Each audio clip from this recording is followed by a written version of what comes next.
దేవుడు మన పక్షమునుండగా మనకు విరోధి ఎవడు?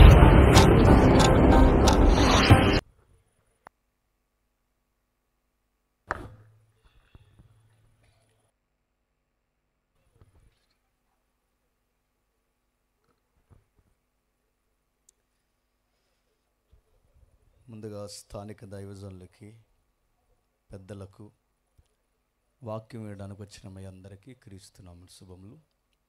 చిన్న ప్రార్థన చేసుకుందామండి. పరలోకమందున్న మా తండ్రి, ఈ ప్రత్యేకమైన బహిరంగ సభలో ప్రజలకు అవసరమైన సంగతులు తండ్రి వినిపించడానికి మమ్మల్ని వాడుకోండి. వారికి అర్థమయ్యేలా చెప్పడానికి తండ్రి నన్ను నడిపించండి. శ్రోతలుగా ఎవరు ఉండిపోక వినబడుతున్న వాక్యాన్ని గౌరవించి తండ్రి ఏ విధముగా వారి జీవితాన్ని మీ ఎదుట బాధ్యతగా తండ్రి నిర్మించుకోవాలో తండ్రి నేర్పించండి. తండ్రి మా బలహీనతలను, మా దౌర్బల్యములను తండ్రి మీ చేతులకు అప్పగిస్తున్నాం. ముఖాముఖిగా మాతో మాట్లాడి మీరు ఇవ్వాలనుకున్న ప్రతి దీవెనికి అనుకూలంగా తండ్రి మమ్మల్ని మలుచుకోండి. ఈ ప్రయాస కష్టము తండ్రి నూతనమైన ఆత్మలను సంఘానికి చేరుస్తారని అర్థిస్తుంది.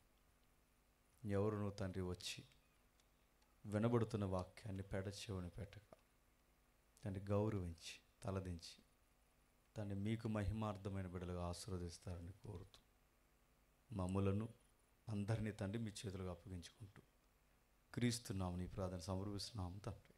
ఆమేన్. త్వరగా కొన్ని విలువైన సంగతులు విందాం. నిజానికి ఇది అనుకోని మీటింగ్ నా స్కెడ్యూల్లో. నిజానికి నేను రాలేనని చెప్పాను, కానీ సహోదరులు ప్రేమించి వారు ఆహ్వానించిన ప్రేమను నేను కాదనలేక వచ్చాను. నిజానికి ఈరోజు అంటే రేపు మా వైఫ్కి డెలివరీ డేట్. ఆ డేట్ని ఈ మీటింగ్ వల్ల నేను మార్చాల్సి వచ్చింది. అంటే 1 వీక్ ముందే నాకు బేబీ పుట్టిందనమాట. సరే, ఏది ఏమైనా దేవుని కృపను బట్టి నేను ఇక్కడికి వచ్చాను. నిజానికి అన్న నాకు చెవిలో చెప్తున్నారు 2 గంటలు చెప్పమని, కానీ ఎన్ని గంటలు అని నేను చెప్పలేను, కానీ నడిపింపుని బట్టి మీరైన ఆసక్తిని బట్టి నేను చెప్పగలను. సరే, ఈ దేవుడు అనే పదం ఏదైతే ఉందో ఈ దేవుని గూర్చి సరి అయిన అవగాహన ఉండాలి. దేవుని గూర్చిన అవగాహన మనం అనుకుంటాం ప్రభు అయిన యేసుక్రీస్తేగా అనుకుంటాం. ప్రభు అయిన యేసుక్రీస్తు వారేలే, కానీ ఆయనను గూర్చిన సరి అయిన అవగాహన మనకు రావాలి అంటే ఒకే ఒక్క తెలియజేసే పుస్తకం బైబిల్. ఆ బైబిల్ని చదవాలి. కానీ ఇటీవల కాలంలో ఆ బైబిల్ చదివేవారు కరువైపోయారు. మరి దేనికి అలవాటు పడ్డారు? కాలయప్పనికి అలవాటు పడ్డారు. దేనికి అలవాటు పడ్డారు? కేవలం బ్లెస్సింగ్స్కి అలవాటు పడ్డారు. దేనికి అలవాటు పడ్డారు? బయట వారు వారి వారి నమ్మకాల ప్రకారం వాళ్ళ టెంపుల్స్కి వాళ్ళు వెళ్ళి 1 గంట గడిపొస్తే అదొక పెద్ద దీవెనలాగా వాళ్ళైతే ఎలా ఫీల్ అవుతారో మన వాళ్ళు కూడా ఒక సెంటిమెంట్ టెర్మినాలజీలోకి వచ్చేసారు. ఈ దేవుని గూర్చిన అవగాహన మనకు తెలియాలంటే ఆయన గూర్చి తెలియజేసి ఒకే ఒక ఇన్ఫర్మేషన్ ఇచ్చే రూట్ మ్యాప్ బైబిల్. దాన్ని చదివే వాళ్ళు లేరు, దాన్ని ధ్యానించేవారు లేరు, అసలు బైబిల్ని ఇలాంటి సభలకు తెచ్చేవారే లేరు. మరి సభలకు వచ్చి ఏం చేస్తారు? అలా కూర్చుంటారు, ఏదో కొంతసేపు గడిపి వెళ్ళిపోతారు. కొంతమంది మొబైల్లో బైబిల్ చూస్తున్నారు. అంటే వాళ్ళకంటూ ఒక సొంత బైబిల్ ఉండదంటే ఉండదు. వాళ్ళకంటూ ఒక బాధ్యతగా రోజు చదువుకునే బైబిల్ ఉండదంటే ఉండదు. బైబిల్ మీద అవగాహన లేకుండా ఈ దేవుడితో మనం మాట్లాడాలని ప్రయత్నం చేయడం పిచ్చి ప్రయత్నం అవుతుంది. ఎందుకంటే ఈయనను గూర్చి మనకు ఎంత తెలిస్తే అంత దగ్గర అవుతాడు మనకి. ఆయన మనకు ఎంత దగ్గర అయితే అంత స్పష్టంగా మనతో మాట్లాడతాడు. అందుకే దేవుడు ఎలా మాట్లాడతాడు, ఎలా దీవిస్తాడు, ఆయన ఇష్టాలు ఏంటి, ఇష్టాల కానివేంటి, వీటన్నిటి కూర్చిన ఉదాంతాలన్నీ బైబిల్లోనే ఉంటాయి. ఇటీవల కాలంలో బైబిల్ని ఏం చేస్తున్నారంటే వర్షిప్లు చేయండి, నేను వర్షిప్కి వ్యతిరేకం కాదు, కానీ వర్షిప్ పేరు మీద బైబిల్ని ఎక్కడ పడితే అక్కడ పాడేస్తున్నారు. కింద బైబిల్ పడేస్తారు, పైకి లేచి చప్పట్లు కొడతారు. ఇలాంటి వాళ్ళు కాళ్ళు ఎరగొడేస్తాడు దేవుడు చెప్తున్నా.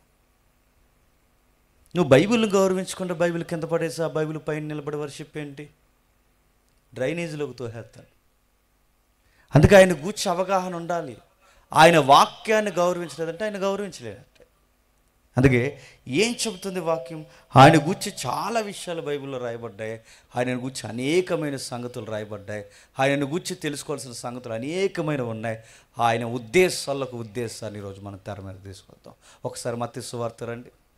మత్తయి సువార్త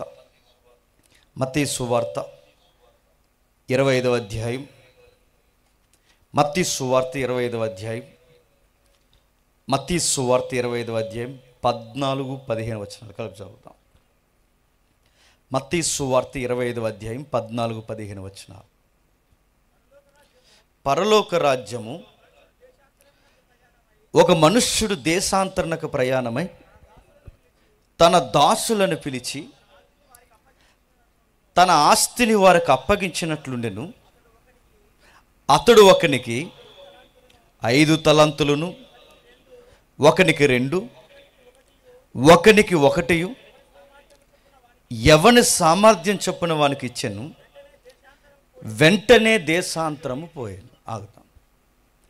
చదివిన విషయాలు తెలుగు అక్షరాలు కనుక చదువుకుంటున్నాం, కానీ చదివిన విషయాలు మనకేమైనా అర్థమయ్యాయి అంటే కొంచెం ప్రశ్నార్థకమే. ఆ ప్రశ్నార్థకమైన సందర్భాలు అనేకమైనవి. ఇదొకటి. మనం అనుకుంటాం ఏంటి ఈ సందర్భం అంటే ఏదో ఒక ఉదాహరణ ఇచ్చాడు, సమకాలీన పరిస్థితులు బట్టి అనుకుంటాం. కాదు. అది జరుగుతున్న పరిస్థితులను చూపిస్తూ ఆ జరగబోయే విషయాల్ని దేవుడు ఎలా రేపొద్దున మనిషిని అడగబోతున్నాడో తెలియజేసి ఒక చక్కటి నేపథ్యం. అంటే ఏం చెబుతున్నాడు? ఒకనికి 5 ఇచ్చాడట, ఒకనికి 2 ఇచ్చాడట, ఒకనికి 1 ఇచ్చాడట. ఏమి ఇచ్చాడు? అది వరం అంటారో, దీవెనంటారో, ఇక మరొకటి అంటారో, ఏమంటారో అనండి. కానీ ఏదిచ్చినా దేవుడు కొన్ని విషయాలు చెబుతున్నాడు. ఈ దేవునికి ఒక ఉద్దేశం, ఒక గుణం ఉందంట. ఏ గుణం ఉంది? నువ్వు అడిగింది ఏదైనా ఇస్తాడు. నువ్వు 5 అడుగుతావా 5 ఇస్తాడు, 2 అడుగుతావా 2 ఇస్తాడు, 1 అడుగుతావా 1 ఇస్తాడు, బంగారం అడుగుతావా ఇస్తాడు, వాకిలు అడుగుతావా ఇస్తాడు, పిల్లల్ని అడుగుతావా ఇస్తాడు, ఉద్యోగం అడుగుతావా ఇస్తాడు, ఏదైనా ఇస్తాడు. ఈయనతో వచ్చిన అతిపెద్ద ప్రాబ్లం ఏంటంటే తిరగేసి అడుగుతాడు. ఏమని అడుగుతాడు?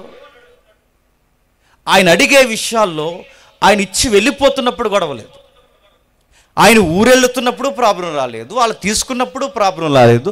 ప్రాబ్లం ఎప్పుడు వచ్చిందంటే తిరిగి వచ్చినప్పుడు తీసుకున్నవి ఏం చేశారా అని అడిగినప్పుడు వచ్చింది. అంటే ఈయన అడుగుతాడా? అడుగుతాడు. అది ఆధ్యాత్మికంగా ఏదైనా, భౌతికంగా ఏదైనా ఆయన అడుగుతాడు. ఆయన అడిగే దేవుడే. 10 మంది కుష్ఠరోగులను శుద్ధులుగా మార్చాడట. ఆ 10 మంది కుష్ఠరోగులను శుద్ధులుగా మారిస్తే ఒక్కడ తిరిగి వచ్చాడట. వచ్చినోడిని అడిగిన ప్రశ్న ఏంటో తెలుసా? మిగిలిన 9 మంది ఏరి. అంటే ఈయన గుణం ఏమర్థమవుతుంది? ఈయన అడుగుతాడు. కానీ మోకాళ్ళు వేస్తే కిరాణా లిస్ట్ ఇప్పినట్టు ఇప్పుతాం మనం. దేవా మాకు అది ఇచ్చే, దేవా మాకు ఇది ఇచ్చే, దేవా అది ఇచ్చే. నువ్వెన్ని అడుగుతావు అడుగు, ఇస్తాడు. కానీ ఒకరోజు చెప్పండి, అడుగుతా. ఉద్యోగం అడుగు, ఇచ్చాను, ఏం చేసావు? అడుగుతా. సంసారం అడిగాను, ఇచ్చాను, ఏం చేసావు? అడుగుతా. చదువులో ఇదిగో కావలసిన మార్కులు అడిగా, ఇచ్చాను, ఏం చేస్తున్నావు? అడుగుతాడు. సేవనిచ్చాను, సేవను బట్టి ఏం చేస్తున్నావు? అడుగుతాడంటే ఈయన అడుగుతాడు. అందుకే దీవెల్ని అడిగేటప్పుడు జాగ్రత్త. ఆయన అడుగుతాడు, అడిగే దేవుడు ఆయన. మన మోకాళ్ళు వేస్తే దీవెనల ప్రార్థనలు తెగ చేస్తాను, నేను చెయ్యొద్దంటలేదు. చేసే ముందు కాస్త ఆలోచించుకుని చేయండి. కిరాణా లిస్ట్ ఇప్పినట్టు ఏమి ఇప్పుతుందో తెలుసా? మా బిడ్డలను దీవించే, మమ్మల్ని దీవించే, నా భార్యను దీవించే, నా భర్తను దీవించే, మా చుట్టాలను దీవించే, మా అమ్మని దీవించే, మా అక్కను దీవించే, అలాగే పక్కీదులు ఉన్నారు వాళ్ళని దీవించే, మా చుట్టాలు అక్కడ మండలంలో ఉన్నారు వాళ్ళని కూడా దీవించే, అలా విదేశాలకి అక్కడ ఇంక మొత్తం ఇంటర్నేషనల్ ప్రేయర్ చేస్తారు. ఎక్కడెక్కడ చేయండి, అన్నీ చేయండి అడుగుతున్నాడు, అన్నీ దీవిస్తాడు. కానీ షరతులు వర్తిస్తాయి. ఆ వర్తించే షరతుల్లో అనేకమైన చరిత్రలు బైబిల్లో రాయబడ్డాయి. బైబిల్లో ఎక్కువ ఏం రాయబడిందంటే వ్యక్తుల ఉదంతాలు ఎక్కువ రాయబడ్డాయి, వ్యక్తుల జీవిత చరిత్రలు రాయబడ్డాయి. కాస్మాలజీ గురించి ఎక్కువ ఉండదు, భౌగోళిక శాస్త్రం గురించి ఎక్కువ ఉండదు, వృక్ష శాస్త్రాల గురించిన ఎక్కువ ప్రస్తావన ఉండదు, సైన్స్ యొక్క టెర్మినాలజీ గురించి ఎక్కువ ఎక్స్పోజ్ చేయడానికి బైబిల్ ఇష్టపడలేదు. బైబిల్ ఎక్కువగా ఏం ఎక్స్పోజ్ చేసిందంటే హ్యూమన్ నేచర్ను బయటపెట్టింది. మానవ ఉద్దేశాలు, మానవ జీవితాలు, మానవ వృత్తాంతాలు, మానవ యొక్క స్థితిగతులు ఎక్కువ బైబిల్ రికార్డ్ చేసింది. ఆ బైబిల్ మానవ చరిత్రలో దేవుణ్ణి బట్టి దినదినం ఎదిగిపోయిన మానవులు ఉన్నారు, అదే దేవుణ్ణి బట్టి దినదినం దిగజారిపోయిన మనుషులు ఉన్నారు. అంటే రెండు రకాల జీవితాలు ఉన్నాయంటే ఉన్నాయి. దేవుణ్ణి పట్టుకుని ఎదిగిపోయిన మనుషులు ఉన్నారు, అదే దేవుణ్ణి బట్టి దిగజారిపోయిన మనుషులు ఉన్నారు. అంటే దేవుణ్ణి బట్టి ఎలా ఎదిగారు ఆ విషయం పక్కన పెట్టండి. దేవుణ్ణి బట్టి దిగజారిపోయిన ఎవరు ఉన్నారు? కుప్పలు ఉన్నారు. వాళ్ళందరి సంగతి కానీ 3 సూసైడ్ కేసులు ఉన్నాయి. నేను చాలా దిక్కుని చెప్పిన సందర్భం మీకు చెప్తున్నాను. సూసైడ్ కేసులు దేవుణ్ణి పట్టుకుని ఆత్మహత్య చేసుకున్న వాళ్ళు ఉన్నారంటే ఆత్మహత్య చేసుకున్న వాళ్ళు ఉన్నారు. ఎందుకు ఆత్మహత్య చేసుకున్నారు? కేవలం వాళ్ళ ఆత్మహత్య చేసుకోవడానికి బ్లెస్సింగ్స్ కారణం. దీవెన వలన ఆత్మహత్య చేసుకుంటారంటే చేసుకున్నారు. ఎంతమంది ఉన్నారంటే చాలామంది ఉన్నారు. అందులో ప్రధానమైన ఎవరు 3 ఉన్నారు. అందులో ఒకరు ఇశ్రాయేలీల మొట్టమొదటి రాజు. ఇశ్రాయేలు మొట్టమొదటి రాజు ఎవరు? స్టాండర్డ్ జీకే చెప్పండి.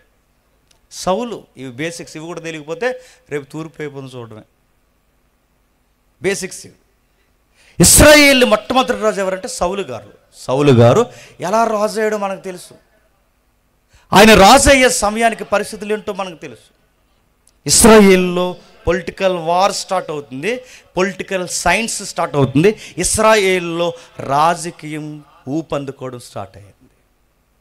ఇజ్రాయెల్ దేశం అప్పటి వరకు న్యాయాధిపతుల వ్యవస్థలో ఉంది. ఇజ్రాయెల్ దేశం అప్పటి వరకు ప్రవక్తల ఆధీనంలో ఉంది. ఇజ్రాయెల్ దేశం అప్పటి వరకు దేవుడికి మనుషులకి మధ్యవర్తిత వ్యవహరిస్తున్న పూజారి వ్యవస్థలో ఉంది. అప్పటి వరకు ఇజ్రాయెల్ దేశంలో పాలిటిక్స్ లేదు. సడన్గా తెర మీదకి రాజకీయం వచ్చింది, రాజకీయ పిలుపు వచ్చింది. ఆ రాజకీయ పిలుపులో కొత్త స్లోగన్ తెర మీదకి వచ్చింది. ఆ కొత్త స్లోగన్ ఏంటంటే ఇశ్రాయేల్ అందరూ ఒక మాట అడిగారు, మాకు రాజు కావాలి అని. జాగ్రత్త వినగండి, ప్రశ్న అడుగుతాను. మాకు రాజు కావాలని అడిగారు. రాజు ఎందుకు? సమూయేల్. నీకు విషయం చెప్పాలి. జడ్జెస్ కాలం అంతా రకరకాల జడ్జెస్ నడిపించారు. న్యాయాధిపతుల కాలం అంతా రకరకాల న్యాయాధిపతులు నడిపించారు. న్యాయాధిపతుల కాలంలో చివరి న్యాయాధిపతి నువ్వు. ఈ న్యాయాధిపతిగా ఉన్నంత కాలము నీ వలన చాలా మేలు జరిగింది. కానీ ఒకటి, నీ కుమారులు నీ వంటి ప్రవర్తన గలవారు కారు. పండిత గర్భాన పరమ సొంటలు పుడతారంటారు చూసారా? అలాంటి సొంటలు పుట్టారు. ఎవరికి? సమూయేలుకి. తండ్రి పేరు చెబితే ఊర్లు బాగుపడ్డాయి, తండ్రి పేరు చెబితే దేశం బాగుపడింది, తండ్రి పేరు చెబితే సంఘం అడలెత్తిపోయింది. తండ్రి పేరు సమూయేలు పేరు చెబితే ఊరు పెద్దలు అనేవారట, పెద్ద ఆయన చెప్పండి, దేశానికి అనుకూలమైన శుభవచనం పలుకుతున్నారా లేదా దేశానికి వ్యతిరేకమైన ప్రవచనం చెబుతున్నారా అని సమూయేలు రాకకి గవిని పెద్దలు భయపడిపోయేవారట. అలాంటి సమూయేలు వస్తున్నప్పుడు, సమూయేలు మాట్లాడుతున్నప్పుడు దేశమంతా బాగుంది. సమూయేలు బతికిన కాలంలో, సమూయేలు జీవించిన కాలం మనకు తెలుసు. సమూయేలు టైం లైన్స్ ఎలాంటి టైం లైనో మనకు తెలుసు. ఆ దినముల్లో రాజు లేని దినం అది. రాజు లేని కాలంలో దేశం ఎలా ఉంది? ఇక అడిగేవాళ్ళు లేకపోతే ప్రజలు ఎలా ఉంటారండి? భయం లేదు, భక్తి లేదు, వ్యభిచారాలు, ఎక్కడికక్కడే దొంగతనాలు, ఎక్కడికక్కడే బాలేని పరిస్థితులు. సంఘం బాగుందంటే అప్పటికి ఒక సీనియర్ పాస్టర్ గారు ఉన్నారు అక్కడ. ఆ సీనియర్ పాస్టర్ గారి పేరు ఏలి. ఆ ఏలి కొడుకులు వాళ్ళు సన్నాసగాళ్ళు. వాళ్ళు ఏం చేస్తారు? సేవను అడ్డు పెట్టుకుని సుఖాలు మరిగారు, సేవను అడ్డు పెట్టుకుని లంచాలకి మరిగారు, సేవను అడ్డు పెట్టుకుని కామతురతన జరిగించడమే కాకుండా దేవుని బలి నైవేద్యాలు వండుకుని తిని తాగి తందనాలాడి కళ్ళు నెత్తికెక్కించుకున్నారు. సంఘం బాలేదు, సమాజం బాలేదు, సంసారాలు బాలేదు. ఆ రోజుల్లో సమూయేలు పుట్టే సమయానికి ఒక్కొక్కరు ఇద్దరేసిని పెళ్లి చేసుకుంటున్నారు. ఇద్దరేసి అఫీషియల్ హౌస్ ఒకటి, అన్అఫీషియల్ హౌస్ ఒకటి, ఇద్దరేసిని పెళ్లి చేసుకుంటున్నారు. ఆ టైంలో సమూయేలు తెర మీదకి వచ్చాడు. సమూయేలు రాక రివైవల్ స్టార్ట్ చేసింది. సంఘాన్ని బాగు చేశాడు, సంసారాలు బాగు చేశాడు, సమాజాన్ని బాగు చేశాడు. ఎక్కడికక్కడే ప్రక్షాళన జరిగించాడు. సుమారు 40 years ఆయన ఉన్నంతకాలం ఉద్యమంతో రగిలిపోయింది దేశం. రిటైర్మెంట్ స్టేజ్ వచ్చేసింది ఆయనకి. ఎప్పుడైతే రిటైర్మెంట్ స్టేజ్ వచ్చిందో, వచ్చిన తర్వాత ప్రజల్లో ఒక సనుగు స్టార్ట్ అయింది, గుసగుసలు స్టార్ట్ అయ్యాయి. అయ్యా నీకు విషయం చెప్పాలి, నీ కొడుకులు నీ వంటి వారు కాదు, వాళ్ళకి డబ్బు కావాలి, పేదోడికి ఒకలాగా, డబ్బున్నవాడికి ఒకలాగా, డబ్బున్నవాడికి ఒకలాగా, పేదోడికి ఒకలాగా, ఏ ఎండకు ఆ ఎండకు గొడుగు పెట్టే రకాలు మీ కొడుకులు. మీరు వెళ్ళిపోయారంటే మొత్తానికి దేశం రాజకీయం ఏమవుతుందో కూడా మాకు అర్థం కావట్లేదు. మీరుండగానే మాకు సరి అయిన గైడ్ లైన్స్ ఇచ్చే ఒక జడ్జి కావాలి, లేదా ఒక కింగ్ కావాలి, ఆ రాజు కావాలని మేము అడుగుతున్నాం. ఇరుగు పొరుగు దేశాలన్నింటినీ చెక్ చేసాం, అన్ని రాజకీయ వ్యవస్థలు బాగున్నాయి. వాళ్ళ దేశాల్లో ఎవడో ఒకడు రాజుగా ఉండి పరిపాలిస్తున్నాడు. మాకు మాత్రం న్యాయాధిపతుల వ్యవస్థ కింద ఉన్నాం. ఇప్పుడు నువ్వు పోతున్నావు, నువ్వు పోయిన తర్వాత మమ్మల్ని ఎవడు చూస్తాడు? నీ కొడుకులేమో ఇప్పటికే ముక్కు పిండి మమ్మల్ని రోడ్డుకి వేసి రాసేస్తున్నారు. అందుకే నువ్వు ఉండగానే ఒక నిర్ణయానికి వచ్చాం, మాకు రాజు కావాలి అన్నాడు. సమూయేలు బాధపడ్డాడు. అదేంటి, దేవుడు కదా మనకు రాజు, అదేంటి మనుషులు మనకు రాజులు కాదు కదా అని అడిగితే, అవన్నీ మాకు తెలియవు, ఈ సబ్జెక్ట్ అంతా మా బుర్రకు ఎక్కట్లేదు, మాకు రాజు కావాలి అన్నారు. సరే దేవునికి చెప్తానని దేవుడు చెప్పాడు. దేవా, ప్రజలు రాజు కావాలంటున్నారంటే సమూయేలు బాధపడడం చూసి దేవుడు అన్నాడు, నువ్వెందుకు బాధపడుతున్నావు? నువ్వు బాధపడకూడదు. ఎందుకంటే నీ కొడుకులే తిన్నంగా ఉంటే ప్రజల నోట ఏమని రాదు? నీ కొడుకులే తిన్నంగా ఉంటే ప్రజల నోట మాకు రాజు కావాలన్న మాట రాదు. అన్ఫిట్ దేశం కాదు, అన్ఫిట్ ఎవరు తెలుసా? Your family. కనమాట దేవుడు అండి అక్కడ. అసలు నీ ఫ్యామిలీ తిన్నంగా ఉంటే మాకు మరొక రాజు కావాలని అనరు. అంటే లోపం నీ ఫ్యామిలీలో ఉంది. ఆయన ఒక విషయం చెప్పు ప్రజలకి, ఏమని చెప్తావంటే, ఒక మనుష్యుడు మరొక మనిషికి రాజు అయితే, ఒక మనుష్యుడు మరొక మనిషికి రాజు అయితే, పెత్తందారి అవస్థలోకి వచ్చినోడు మిగిలినోడితో ఊడిగం చేయించుకుంటాడు.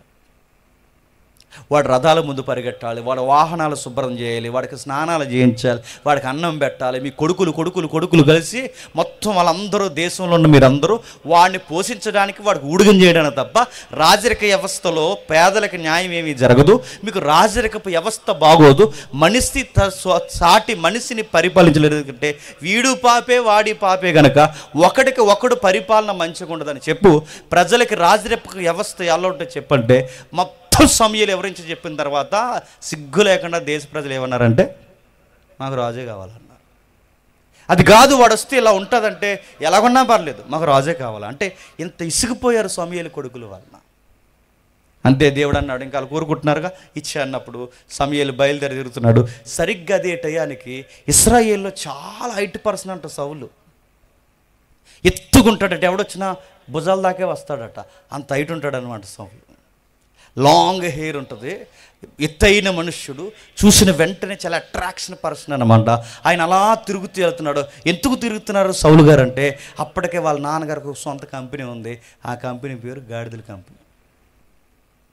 ఆ కంపెనీలో డీల్స్ తేడా వచ్చింది, గాడిదలు తప్పిపోయాయి. ఆ గాడిదలు అలా బయటకు పోయాయి. గాడిదలు కూడా కంపెనీ అంటే ఆ రోజుల్లో పశు సంపద ఉన్న వాళ్ళే డబ్బు ఉన్నవాళ్ళు. ఆ రోజులు అదే ఆస్తి, కదిలే ఆస్తులు అవి. ఆ గాడిదలు ఎప్పుడైతే తప్పిపోయాయో, ఆ గాడిదలు ఎత్తుక్కుంటూ వాళ్ళ నాన్నగారు గాడిదలు ఎత్తుక్కుంటూ అలా వస్తున్నారు. సమూయేలు గారు ఎట్టు వస్తున్నారు, ఇద్దరు స్ట్రైక్ అయ్యారు. దేవుడు చెప్పాడు, ఇతడే ఇశ్రాయేలుకి రాజు. వెంటనే ఆలస్యం చేయకుండా దేవుడు మాట్లాడుతూ సమూయేలు ద్వారా అన్నాడు, ఇశ్రాయేలుకి రాజుగా దేవుడు నేను కావాలనుకుంటున్నాడు రా అంటే, ఇక నేను రాజునా అన్న. ఎస్, నువ్వే రాజు. ఎందుకంటే సౌలుకి అదో రకమైన పిరుగుతనం ఎక్కువ. కొంతమంది చూడడానికి బాగుంటారు కానీ గుండెల్లో మాత్రం ధైర్యం ఉండదు. ఆ రకం ఎవరు? సౌలు. కొంతమందిని చూస్తే ఆడు మనల్ని తినేసేలాగా ఉంటాడు కానీ ఆడు ఎంత పిరుకోడో. సౌలు కూడా అలాంటి వాడే. సౌలు ఎంత అలాంటి అంటే బైబిల్ రికార్డ్స్ ఉన్నాయి. సౌలు గారు ఎంత పిరుకోడంటే, వాళ్ళ ఇంటికి ఎవరైనా చుట్టాలు వస్తానట, చుట్టాల కన్నా ముందు ఈయన సిగ్గుపడిపోతాడంట, బయటికి రాడట. అందుకే ఎవరైనా కొత్త వాళ్ళు ఇంటికి వస్తారట, మిద్ది మీదకి పోయి దాక్కోవడం, లోపలికి వెళ్ళిపోయి దాక్కోవడం. కొంతమంది అలాంటి వాళ్ళు ఉంటారు మన పబ్లిక్లో, చూసారా? ఈడు చుట్టమో ఆడు చుట్టమో మనకు అర్థమవుతుంది. ఎవరైనా ఇంటికి వస్తే ముందు గదిలోంచి ఏళ్ళు బయటికి రారు. సౌలు కూడా అంతే. ఎవరైనా కొత్త వాళ్ళు ఇంటికి వస్తే పెద్ద పలకరించిన అదొక రకమైన బిడియం, సిగ్గు లోపల ఉండేవాడట. ఇలా భయపడుతున్న ఆయన్ని దేవుడు సమూయేలు ద్వారా అన్నాడు, నువ్వు కింగ్వి ఇశ్రాయేలుకి. మోటివేషన్ చేశారు, ఎంకరేజ్ చేశారు, రావాలన్నారు, తెర మీద తీసుకొచ్చారు. సరిగ్గా తెర మీద తీసుకొచ్చే సమయానికి ఏదోలాగా మోటివేషన్ చేసి కూర్చోబెడితే సరిగ్గా 2 సంవత్సరాలు పరిపాలించే సమయానికి మరలా యుద్ధం స్టార్ట్ అయింది. ఇశ్రాయేలుకి అపోజిషన్ ఎవరో మనకు తెలుసు, ఫిలిస్తీన్.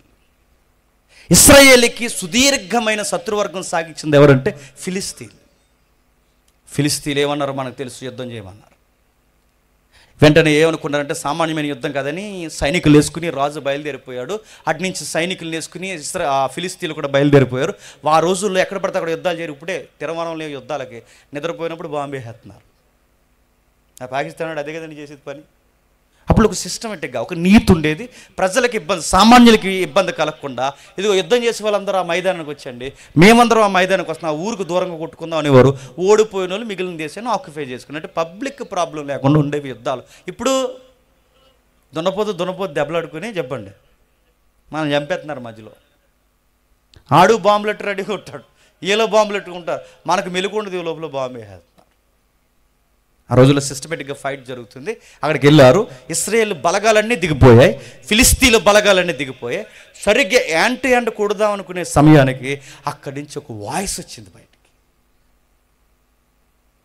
పొడవైనడు ఒకడు బయటకు వచ్చాడు, ఎద్దులా ఉన్నాడు. ఆడి పేరు గొలియాత్. ఆడిని చూస్తేనే పగలు చూస్తే రాత్రి కళ్ళలోకి వచ్చేలా ఉన్నాడు. ఆడ ఆ స్తంభానికి సగం ఉన్నాడు. వినండి ఎందుకు చెప్తున్నాను ఇదంతా. ఆడంటాడు, రే మీరందరూ మా మీదకి రావడం, మేమందరం మీ మీదకి రావడం, మీరందరూ మమ్మల్ని కొట్టడం, మేమందరం మిమ్మల్ని కొట్టడం టైం వేస్ట్ అబ్బా. ఓ పని చేయండి, మా టీం నుంచి నేను వస్తున్నాను సింగిల్ హ్యాండ్గా, మీ టీం నుంచి ఆడనట్టు సింగిల్ హ్యాండ్తో వచ్చేయండి అన్నాడు. ఆడిని చూస్తే జ్వరం వచ్చేస్తుంది. ఎవడొస్తాడు? ఆడి మాటకి, వాడి పర్సనాలిటీకి అందరికీ వణుకు స్టార్ట్ అయింది. నేను ఓడిపోతే ఫిలిస్తీన్ల దేశం ఓడిపోయినట్టు, మీరు ఓడిపోతే ఒక్కడు ఎవడొస్తాడో వాడు ఓడిపోతే ఇజ్రాయెల్ దేశం ఓడిపోయినట్టు. రక్తపాతం ఎక్కువ వద్దు, నన్ను కొట్టి నా దేశాన్ని పట్టుకోండి, లేదా మిమ్మల్ని కొట్టి మీ దేశాన్ని పట్టుకుపోతారు. వస్తారా అని అడిగారు. వస్తామని అంటలేదు, రామని అంటలేదు, అలా చూస్తున్నారు ఇశ్రాయేల్. నోటు మాట కంటి చూపు లేదు. ఈడేటర్ ఇలాగ ఇరిగించేశాడు. డిస్కషన్ ఇప్పుడు చేయడానికి మాకు మూడు లేదని లోపలికి పోయారు అందరూ. గుడారంలోకి దూరేశారు. ఆ డైలాగుల మీద డైలాగులు. వన్ డే కాదు, 1 day, 2nd day, 4th day, 7, అలా డే బై డే సుమారు 40 days మాట్లాడాడు. డే బై డే వాయిస్ పెంచుతున్నాడు. ఏమంటున్నాడు? రండ్రా, ఎవడు రాడేంట్రా అని అడుగుతున్నాడు. ఎవడొస్తాడు? లోపల మాత్రం హీరోయిజంగా మాట్లాడుకుంటున్నారు. అంటే ఎల్దును ఒకడు అంటున్నాడు అన్నమాట, అర్థం అవడానికి చెప్తున్నాను. ఎల్దును మొన్నే పెళ్ళి అయింది అన్నాడు. డైలాగులకి ఎవరికి తక్కువ లేవు. అంటే వెళ్దాం అనుకున్నాడు, మా నాన్నకి నేను ఒకనే అన్నాడంట. ఒక్కొక్కడు కోలా చెప్తున్నారు. రాజుగారు ఏం చేస్తున్నారు? ఆ కిటికీలో దగ్గర కుర్చీ వేసుకుని, ఆ కిటికీ దగ్గర కుర్చీ వేసుకుని గడ్డం కింద చెయ్యట్టుకుని బెట్టలు కాస్తున్నాడు. ఆయన ఏం బెట్టలు కాస్తున్నాడు? ఎవడైనా వాడిని కొట్టొస్తే ఆ కొట్టినోడికి సగం రాజ్యం రాసిస్తాను, అలాగే మా చిన్నమ్మాయిని ఇచ్చి కూడా పెళ్లి చేస్తానన్న. ఆపర బాగానే ఉంది, కానీ ఆపర తీసుకోవాలంటే ఎల్లోడు మళ్ళీ తిరిగి రావాలిగా, రాడు పక్క. డైలాగుల మీద డైలాగులు. ఊర్లో మాత్రం ఏం మాట్లాడుకుంటున్నారంటే, టౌన్లో అందరికి చెప్పేసి వచ్చేసారు, ఇదిగో యుద్ధానికి వెళ్తున్నాం. అందరూ ఏమనుకుంటున్నారు? మరి ఇప్పుడున్న వాట్సాప్లో అప్పుడు లేవుగా, ఇప్పుడున్న ఫోన్ కాంటాక్ట్ అప్పుడు లేదుగా. అందరూ ఊర్లో ఏమనుకుంటున్నారంటే, మా పురుషులందరూ యుద్ధాన్ని చేయడానికి పోయారు. ఇదిగో తెలుసా మా ఆయన ఎక్కడికి వెళ్ళాడు? యుద్ధానికి వెళ్ళాడు. ఎవరికారే బిల్డప్ చెప్పుకుంటున్నారన్నమాట. ఆడు కూడా ఇంటికాడ చాలా ఎక్కువ నూరేహాడు కత్తి. వాళ్ళు ఎదురుగా కత్తి నూరేసి పైన డాల్ ఎట్టుకుని వెళ్తున్నాం, మరి వస్తా విజయాన్ని ఎగరేసి అన్నాడు. అక్కడ సీన్ ఒకటి, ఇక్కడికి వచ్చే సీన్ ఒకటి. అందరూ ఊర్లో ఏమనుకుంటున్నారంటే, మా వాడు కత్తి తెగ తిప్పారు, కత్తి సుత్తి అక్కడ ఏమీ లేదు. అక్కడ ఆయన చూస్తే కత్తి సుత్తి 2 కలిపి కొట్టేసేలా ఉన్నాడు. ఆడి మీదకి ఎవడెళ్తాడు? ఈ రోజుల్లో వాట్సాప్ ఉంది కనుక ప్రతి చిన్నదానికి తుమ్మున దొగ్గున ఒక ఫోటో తీసి స్టేటస్ పెడుతున్నాం, అప్డేట్స్. ఇగో కత్తి ఇప్పుడే తీసాను చూడండి, అప్డేట్. ఎత్తాను చూడండి, అప్డేట్. ఆడు ఆ ఎద్దు మీదకి వెళ్తున్నాను చూడండి, అదొక అప్డేట్. ఆ రోజుల్లో ప్రతిది ఇన్ఫర్మేషన్ లేదు. ఎందుకంటే ఎవడో ఒకడు వెళ్ళాలి, దినముల ప్రయాణం చేయాలి, మళ్ళీ చెప్పాలి. ఈ లోపు ఏం జరుగుతుందో కూడా ఎవరికి తెలియదు. అంత ఇన్ఫర్మేషన్ కమ్యూనికేషన్ లేదు కనుక ఆ రోజుల్లో ఈ ఊళ్ళో అందరూ ఏమనుకుంటున్నారంటే, తెగ యుద్ధం చేసేస్తున్నారు అనుకో. ఏం యుద్ధమా బొందా ఏమీ లేదు అక్కడ. ఈ పొరపాటు పడిన వ్యక్తులు ఎవరు తెలుసు? దావీదు గారి నాన్నగారు కూడా పొరపాటు పడ్డారు. దావీదు గారి నాన్నగారు ఏమన్నారంటే, రే చిన్నోడు ఇలా రా, గొర్రెలను అక్కడ కట్టేసి, లేదా ఎవరిని నేను అప్పగించి ఇలా రా అంటే, చిన్నోడు ఎంత చిన్నోడు అంటే 10th క్లాస్ వయసు ఉంటుంది. ఆ 10th క్లాస్ వయసు చదువుతున్న కుర్రోడు, నువ్వు గడ్డం, లాంగ్ హెయిర్, కర్లింగ్ హెయిర్ వేసుకుని లేతకున్నాడు, టీనేజ్ కుర్రోడు వచ్చాడు. డాడీ చెప్పండి అన్నారు. ఏమీ లేదు, అన్నీళ్ళు యుద్ధం ఎరగదీసేస్తున్నారు, అక్కడ ప్రోటీన్ ఫుడ్ పట్టుకెళ్ళరా అన్నాడు. మరి యుద్ధంలో ప్రోటీన్ ఫుడ్ ఉండాలి. త్వరగా ఎనర్జీ రావాలంటే బాడీకి కావాల్సిందంటే ప్రోటీన్ కావాలి. మీకు విషయం చెప్పిన, మన ఇండియన్ కల్చర్లో మనది ఏ ఫుడ్? పులిహార. కానీ ఈరోజు చచ్చిపోయిన పుట్టిన మెచ్యూర్ ఫంక్షన్ అయినా ప్రతి దానికి వచ్చింది ఒక ఫుడ్, చెప్పండి, బిర్యానీ. అది ఎలా వచ్చింది మనకు తెలుసా? తెలదు, తినేయడమే తెలుసు మనకి. అది ఎలా వచ్చిందంటే అది అరబ్బుల కల్చర్. అరబ్బుల కల్చర్ నుంచి ఎక్కడికి వచ్చింది? నవాబులు పరిపాలించారుగా, వాళ్ళు పరిపాలించినప్పుడు ముఖ్యంగా హైదరాబాద్, ముంబై పరిసర ప్రాంతాల్లో ఈ యొక్క ప్రభుత్వాలు లేదా ఈ ఇస్లాం తెగలు మనల్ని పరిపాలిస్తున్నప్పుడు సైనికులకి త్వరగా, అంటే యుద్ధంలో త్వరగా ప్రోటీన్ అందాలంటే కూర వేసుకో, సారు వేసుకో, పెరిగేసుకొని అంత ఖాళీ ఉండదు. సారు వేసుకునే లోపు అవతలోడు బాణం వేసేస్తాడు, కూర వేసుకునే లోపు ఎవడొకటి మీద ఏదో వేసేస్తాడు. అందుకే అంత టైం ఉండదు, టకా అయిపోవాలి, వెంటనే స్పీడ్గా ప్రోటీన్ అందాలి. అలా అందాలంటే దాన్నే మాంసాన్ని కలిపి, రైస్ని కలిపి, దాన్ని మొత్తం మీద కర్రీ లేకుండా తినేసే దాన్నే దమ్ బిర్యానీ అంటారు. అది ఎందుకు తింటున్నాం తెలదు మనకి. దాన్ని ప్రోటీన్ త్వరగా అందించడం అన్నమాట. సరే వదిలేయండి. ఏది ఏమైనా ఆ రోజుల్లో కూడా త్వరగా ప్రోటీన్, జున్నుగడ్డలు ఎక్సెట్రా ఇలాంటివన్నీ క్యారేజ్లో పెట్టి దావీదు గారికి ఇచ్చారు. ఆ దావీదు గారు సైనికులకి తేడానికి వచ్చాడు. అందులో సైనికుల్లో వాళ్ళ అన్నీలు పనిచేస్తున్నారు. వచ్చాడు, వస్తూ ఉండగా ఆడు అరుస్తున్నాడు. అప్పటికే ఎవరు? గోలియాతు. ఈ అబ్బాయికి అంత సీన్ తెలియదు. సార్ ఆ యుద్ధం తెగ జరిగిపోద్ది అనుకున్నాను, ఆడొక్కడే అరుస్తున్నాడు, అన్నీళ్ళందరూ లోపల ఉన్నారు, నాకు ఏం అర్థం అవ్వట్లేదు. ఏంటి సార్ ఆడు అంటున్నాడంటే, ఆడేదో అంటాడు, మేము వింటలేదు, నువ్వు కూడా వినకు అన్నారు. అది కాదు సార్, ఆడెవడు సార్ అనడానికంటే, నువ్వు ఉండరా, ఎవరి తాలూకు నువ్వు చూసి రమ్మంటే కాల్చి వచ్చేలా ఉన్నావేంటి, అసలు నువ్వేంటి, క్యారేజ్ అదుగు, మీ అన్నీళ్ళు అక్కడ ఉన్నారు, పో. ఆడికి రిప్లై ఇచ్చామంటే వచ్చి మన గుడారాన్ని తొక్కుపడతాడు. నువ్వన్నీ ఎల్లడి పని చేస్తావేట్రా, చూస్తే కుదురుండిలో కుర్రాడు నువ్వు. సార్ అది కాదు సార్ అంటే, ఏం కాదంటే, వాడు ఎవడు సార్ సున్నతి లేనివాడు మనల్ని అనడానికి, ఊరు ఆగరా. మొత్తం మీద చెప్పారు. సార్ అదంతా కాదు కానీ వాడు ఒక్కడు ఏదో అరుస్తాడు, నాకు అర్థమైంది. ఇశ్రాయేల్ నుంచి ఒక్కడిని రమ్మంటున్నాడుగా, ఆ ఒక్కడు వెళ్ళి అని కొట్టేస్తే ఏం చేస్తారు సార్ అని అడిగారు. ఏడు కొట్టేస్తావా అన్నారు. అది కాదు సార్, అసలు రాజుగారి స్టాండింగ్స్ ఏంటి, అసలు కింగ్ ఏమంటున్నాడు, మన రాజు ఏమంటున్నాడంటే, రాజు ఏమంటే సగం రాజ్యం రాసిస్తాడట, వాళ్ళ అమ్మాయిని పెళ్లి చేసిస్తాడట, ఆ స్టాండింగ్లో ఉండమని చెప్పండి అన్నాడు. అంటే గింటే కదా నేను వెళ్తా అన్నాడు. బాబు వెంటనే ఆ వార్త చెప్పారు. బాబు ఈ తమ్ముడు అంట తెగుగెత్తున్నాడు అక్కడ అన్నారు. చూసిరమ్మంటే కాల్చి వచ్చేలా ఉన్నాడు, మీ వాడు నిలబట్టలేదు, మీ తమ్ముడు అంటారా, ఏదో 40 రోజులు అలా గడిపేసి ఆడు అరిసరిసి ఆడిపోతాడు, మనం ఎలా పోతామని మనం ప్లాన్ చేస్తే ఆడికి రిప్లై ఇచ్చేలా ఉన్నాడు. ఆడు వచ్చి ఎవరికి మన మీద పడిపోయేలా ఉన్నాడు, మీ తమ్ముడు అంటే చూడవయ్య అంటే రే అని వచ్చేసారు అన్నయ్యలు ఇద్దరు. నీకు తెలుసు, నీకు చిన్నప్పటి నుంచి ఫైటింగ్ సీన్లు అంటే ఇష్టం, నాకు తెలుసు అన్న. అది కాదని అంటే నోర్మే మొత్తం మీద బెదిరించి క్యారేజ్ ఇక్కడ పో అన్నారు. ఆ తర్వాత పోతూ పోలేదు, మళ్ళీ అక్కడ ఆగాడు. సార్ ఒక మాట సార్, వాడిని కొడితే ఏమవుతుంది సార్ అంటే, నువ్వెవడరా బాబు అనుకున్నా. మొత్తం మీద తీసుకెళ్లారు. ఆ వార్త పట్టుకెళ్ళి సిరిగి గాలి వానే సౌలు గారి చెవిలో పడేశారు. సార్ వాడు ఎవడో కుర్రోడు సార్, వాడు మాటలు తీరు విచిత్రంగా ఉంది, గొలియాతు మీదకి వెళ్తానంటున్నాడంటే ప్రవేశపెట్టండి అన్నాడు. వచ్చారు. బాబు నువ్వు వెళ్తావా, ఏంటి అసలు నీ ప్రొఫైల్ ఏంటాయి అని అడిగితే, నా ప్రొఫైల్లో 2 కేస్ స్టడీలు ఉన్నాయి, చెప్పమంటారా అన్నాడు. ఏం కేస్ స్టడీలు ఉన్నాయి సార్? అద్దరిపోయే కేస్ స్టడీలు ఉన్నాయి. అది విన్న తర్వాత పంపాలో పంపకూడదో మీరే డిసైడ్ చేస్తారు, స్టార్ట్ చేస్తున్నాను పేజ్ 1 అన్నాడు. మొట్టమొదటి పేజ్ 1లో జరిగింది ఏంటంటే, ఒకరోజు నా తండ్రి గొర్రెలను మేపుతున్నాను, ఆ తండ్రి గొర్రెలు మేపుతుండగా ఒకరోజు ఎలుగుబంటి దాడి చేసింది సార్. నీ గొర్రెల మందల మీద ఎలుగుబంటి దాడి చేస్తే ఏం చేస్తావు, నీ గొర్రెల మందల మీదకి ఎలుగుబంటి వస్తే ఏం చేస్తావు. మనం చదువుకున్న ఎలుగుబంటి దాడి చేస్తే చెట్టు ఎక్కమన్నారు, చెట్టు ఎక్కడం రాకపోతే చెప్పండి, టెక్స్ట్ బుక్లో ఏం చెప్పారు, మన మీదకి ఎలుగుబంటి దాడి చేస్తే చెట్టు ఎక్కమన్నారు, చెట్టు ఎక్కడం రాకపోతే ఇలా ఊపిరి బిగించేసుకుని చచ్చిపోయిన శవంలో ఉంటేనట, శవం దగ్గరికి ఎలుగుబంటి వచ్చి మనం శవాలను చాలా గౌరవించాలి, శవాల జోలికి పోకూడదు, శవాలు దేవునితో సమానం అనుకుని వెళ్ళిపోద్దంట. నేను అడుగుతున్నాను, అంత సానుభూతి తెలియజేస్తుంది అది. అసలు జంతువుల్లో భయంకరమైన జంతువు ఎలుగుబంటి. మరొకటి పిరికి జంతువు ఏదైనా ఉందంటే ఎలుగుబంటి, ప్రమాదకరమైన జంతువు ఏదైనా ఎలుగుబంటి. ఎలుగుబంటికి ఒక సిస్టమేటిక్గా ఫైట్ చేయదు.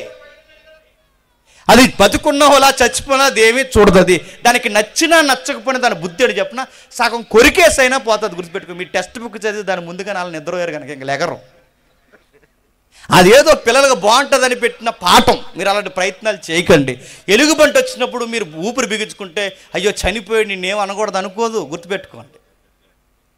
దావీదు గారు ఎలుగుబంటి వచ్చినప్పుడు ఏం చేశాడు? చెట్టు ఎక్కాడా? ఎలుగుబంటి వస్తే ఏం చేశాడు? పరిగెట్టాడా? ఎలుగుబంటి వస్తే ఏం చేశాడు? ఏం చేస్తావయ్యా దావీదు అని సౌలు అడక్క ముందే సౌలు చెప్పాడు. దాన్ని గడ్డం పట్టుకుని తిరగేసి కొట్టి చంపేసాను. ఎలుగుబంటిని చంపేయడం ఏంట్రా? చంపేశాను సార్. ఎలుగుబంటిని చంపడం ఏంటంటే, నా తండ్రి గొర్రెల మీద పడితే చూస్తూ ఊరుకుంటానా? ఒక గొర్రె పిల్లలు నోటి కలిసి పట్టుకెళ్తే ఊరుకుంటానా? చంపి పడేసాను దాన్ని. ఇది వాస్తవం. మా టౌన్లో అడుగుతారో, మా పల్లెలు అడుగుతారో, ఎక్కడ అడుగుతారో అడగండి, కొట్టేసా. దాని కలేబరాలు కూడా చూపిస్తాయి, ఐ విట్నెస్తో సహా చెప్తా అన్నాడు. రెండో కేసు చెప్తున్నాను సార్. ఇంకేముందిరా కేసు అంటే, రెండో కేసు చెప్తున్నాడు. రెండవ కేసు ఏంటంటే, ఈసారి సింహం వచ్చింది సార్. ఇప్పుడేం చేసావు? పారిపోయా? లే, నేనే సింహాన్ని పరిగెట్టించాను. సింహం నోట్లో ఉన్న గొర్రె పిల్లని తీసుకున్నాను, దాన్ని గడ్డం తిరగేసి కొట్టి చంపేశాను. ఇలాంటి చెప్తుంటే చాలామంది ఏమంటున్నారంటే, అలా ఎలా చంపేస్తారంటే, చంపేస్తారు. ఎలా చెప్పినా ఒక ఉదాహరణ చెప్తాను వినండి. గొర్రెలకి దావీదుకి లవ్ కమ్యూనికేషన్ ఉంది. గొర్రెలకి దావీదుకి లవ్ అనే ఒక బాండింగ్ ఉంది కనుక ఆ లవ్ నెత్తుకెళ్ళిపోతే చూస్తూ ఊరుకుంటాడా? ఉదాహరణ చెప్తాను వినండి. నాకు ఫస్ట్ బేబీ పుట్టినప్పుడు, ఇప్పుడు 1.5 year అమ్మాయికి. ఆ అమ్మాయి అంటే నాకు చాలా ఇష్టం. ఆ అమ్మాయి సేమ్ నాలాగే ఉంటుంది చూసినట్టు, అందుకే ఇష్టం. సరిగ్గా ఆ టైంలో ఢిల్లీలో మీటింగ్ జరుగుతున్నాయి. పగల టైం ఖాళీగా ఉన్నామని, ఎందుకంటే అక్కడ ఎంప్లాయీస్ పగలు ప్రేయర్లు ఉంటారు, ఈవినింగ్ ఉంటారు. పగల టైం ఖాళీగా ఉన్నామని ఒక నేషనల్ జూ ఉంటే అక్కడ తీసుకెళ్లారు. అక్కడెక్కడ వద్దు కానీ జూ పార్క్ తీసుకెళ్ళాం. అన్ని రకరకాల జంతువులు చూస్తున్నారు. అన్నీ చూస్తున్నప్పుడు నేను అడిగాను, ఇవన్నీ వద్దు కానీ సింహం ఎక్కడుంది చెప్పండి అన్న. అక్కడ ఉంది అన్నారు. నాన్న వెళ్దాం. చూసాం. ఫ్యాన్స్ అందరు దానికి ఉన్నారు, ఎంత జనం, అందరూ పిలుస్తున్నారు దాన్ని, కుయ్ ఓయ్ అని. అదే ఒక్కని పట్టించుకోవట్లేదు. అది దానికి సెల్ఫీ పిలుస్తున్నారు, రాళ్ళు ఇస్తున్నారు, ఒక్కని లెక్క చేయట్లేదు. అది ఎలాగ అనుకుంటూ నడుస్తుంది.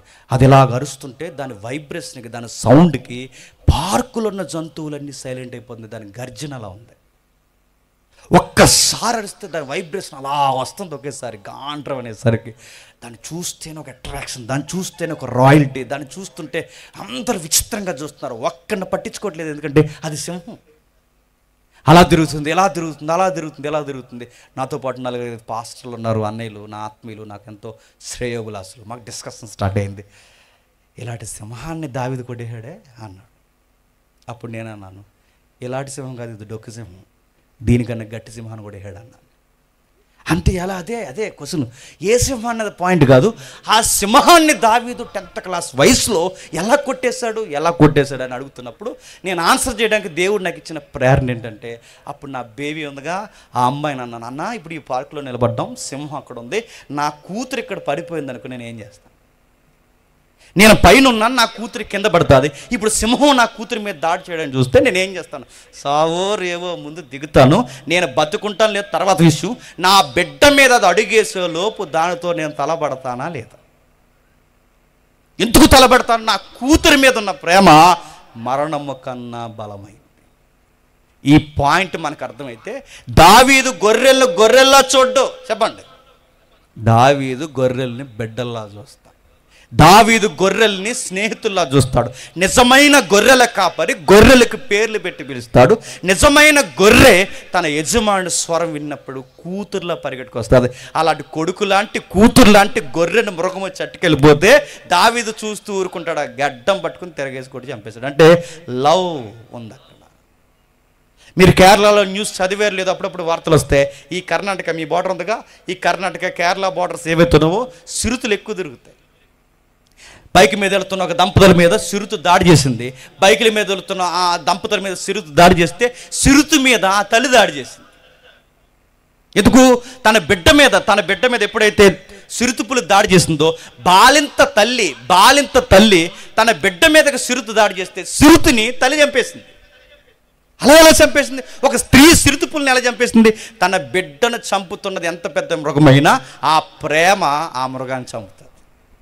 ఈ పాయింట్ మీకు అర్థమైతే, దావీదు ఎప్పుడైతే ఎలాంటి పరిస్థితుల్లో ప్రేమలో తన గొర్రెలు చూస్తాడో, ఆ గొర్రెల్ని ఒకటి ఎత్తుకెళ్ళిపోతే చూడలేకపోతే చంపేశాడు. ఈ విషయం అంతా రాజుకి వివరిస్తున్నాడు. రాజు చూస్తుండగా అలా ఉండిపోయాడు. గాలిసం ఎందుకు? అబ్బాయికి ఇంకా చాలా ఎంకరేజ్మెంట్ ఏం అవసరం లేదు. అబ్బాయి జీవితం మనకు చాలా ఎంకరేజ్మెంట్గా ఉంది. అర్జెంటుగా నావేవైతున్నావో నా కవచాలు తొడగండి అంటే సైజులు సరిపోలేదు ఎవరికి?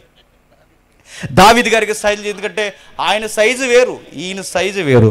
ఆయన సైజు జాకెట్లు ఈయనకి తగిలితే ఈయనకి సరిపోలేదు. మొత్తం మీద చూసారు సార్, ఇదంతా మనకు అలవాట్లేదు కానీ ఎలా బతికానో న్యాచురల్గా అలాగే వెళ్ళిపోతాను, నన్ను వదిలేను సార్ ఫ్రీగా, ఆడి సంగతి తేలుస్తాడు. వెళ్ళాడు. ఆ వెళుతుండగా 5 రాళ్ళు పెట్టుకుని ఆ వడిసెలు పట్టుకుని వెళుతున్నప్పుడు ఒక చేతికర్ర అలవాటుగా ఆ చేతికర్ర పట్టుకుని పోతుంటే ఆడికి అర్థమవుతలేదు అవతల నుంచి.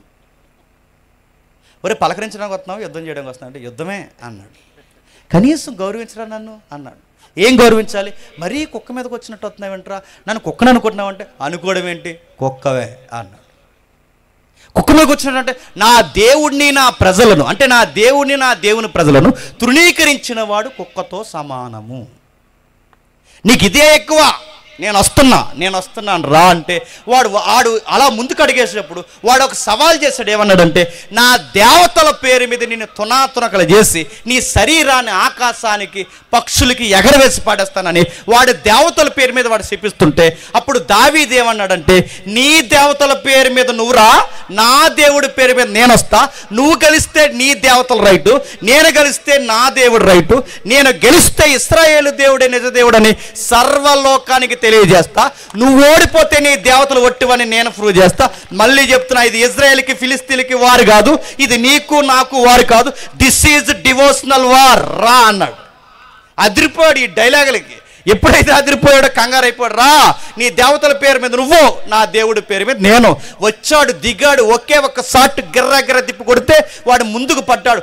వాడి కత్తి తీసి వాడి తలే నరికి, ఈ చేత్తో వాడి తల, ఈ చేత్తో ఈ కత్తి పెట్టుకుని రక్తం పులికిన పరిస్థితుల్లో దావీదు ఇలా టౌన్లోకి వస్తుంటే మీలాగే సప్పట్లు కొట్టి పాటలు పాడారు. ఆ పాటే కొంప ముంచింది. దావీదు గారు బాగా వినండి.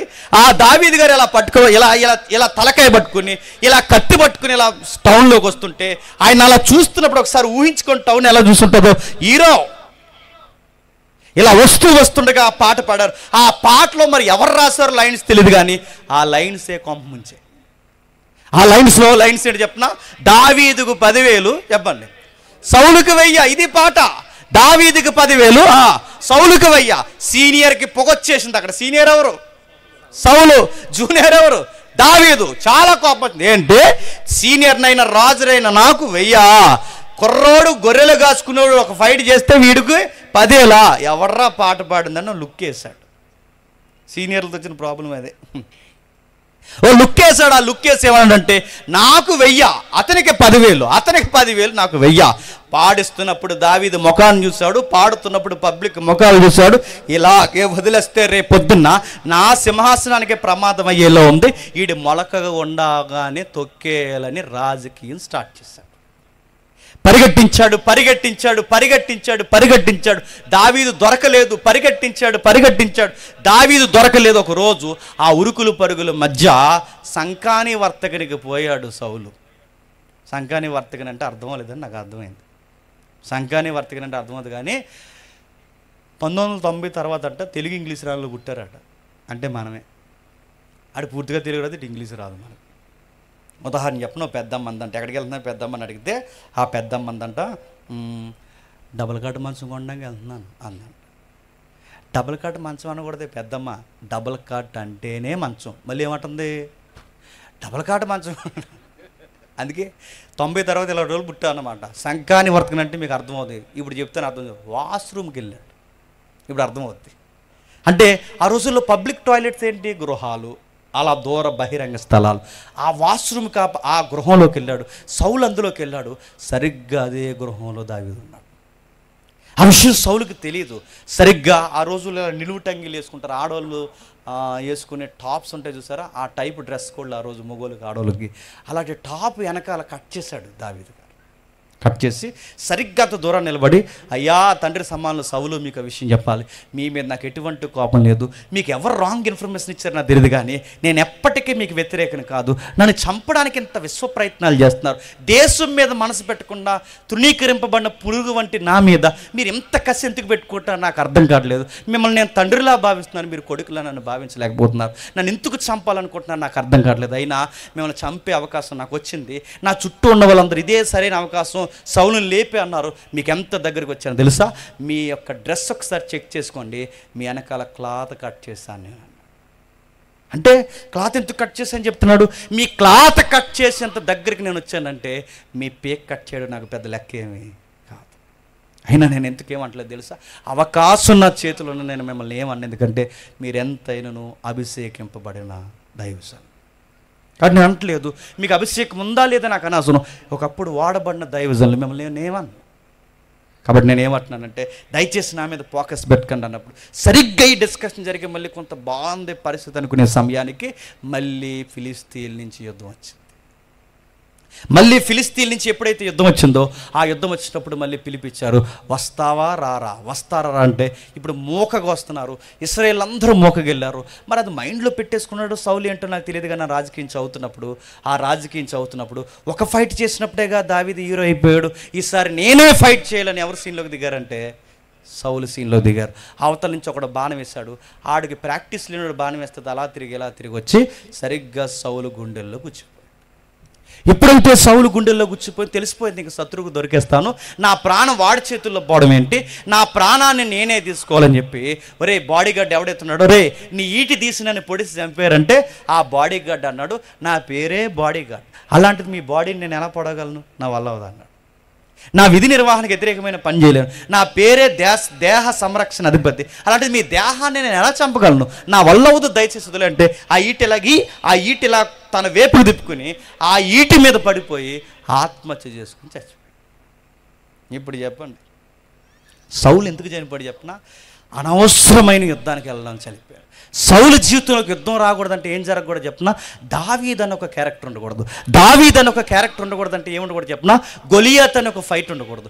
గొలియాత్ అని ఒక ఫైట్ ఉండకూడదంటే ఏం జరగాలి చెప్పిన, అసలు ఇజ్రాయెల్ దేశంలో రాజకీయం స్టార్ట్ అవ్వకూడదు. ఇజ్రాయెల్ దేశంలో రాజకీయం స్టార్ట్ అవ్వకూడదంటే సౌలు రాజు అవ్వకూడదు. సౌలు రాజు అవ్వకూడదంటే సౌలు ఎక్కడున్నవాడు అక్కడ ఉండిపోవాలి, వాళ్ళ నాన్న గాడిదలు మేపుకోవాలి. ఆ గాడిదలు మేపుకున్నాడు, అలా గాడిదలు మేపుకుంటూ ఉండిపోతే అందరిలాగే పెళ్లి చేసుకుని చక్కగా పిల్లలని అనేక కాలాల పాటు అనేక జనాల్లాగే బారెడు కాలం బతికేవాడు.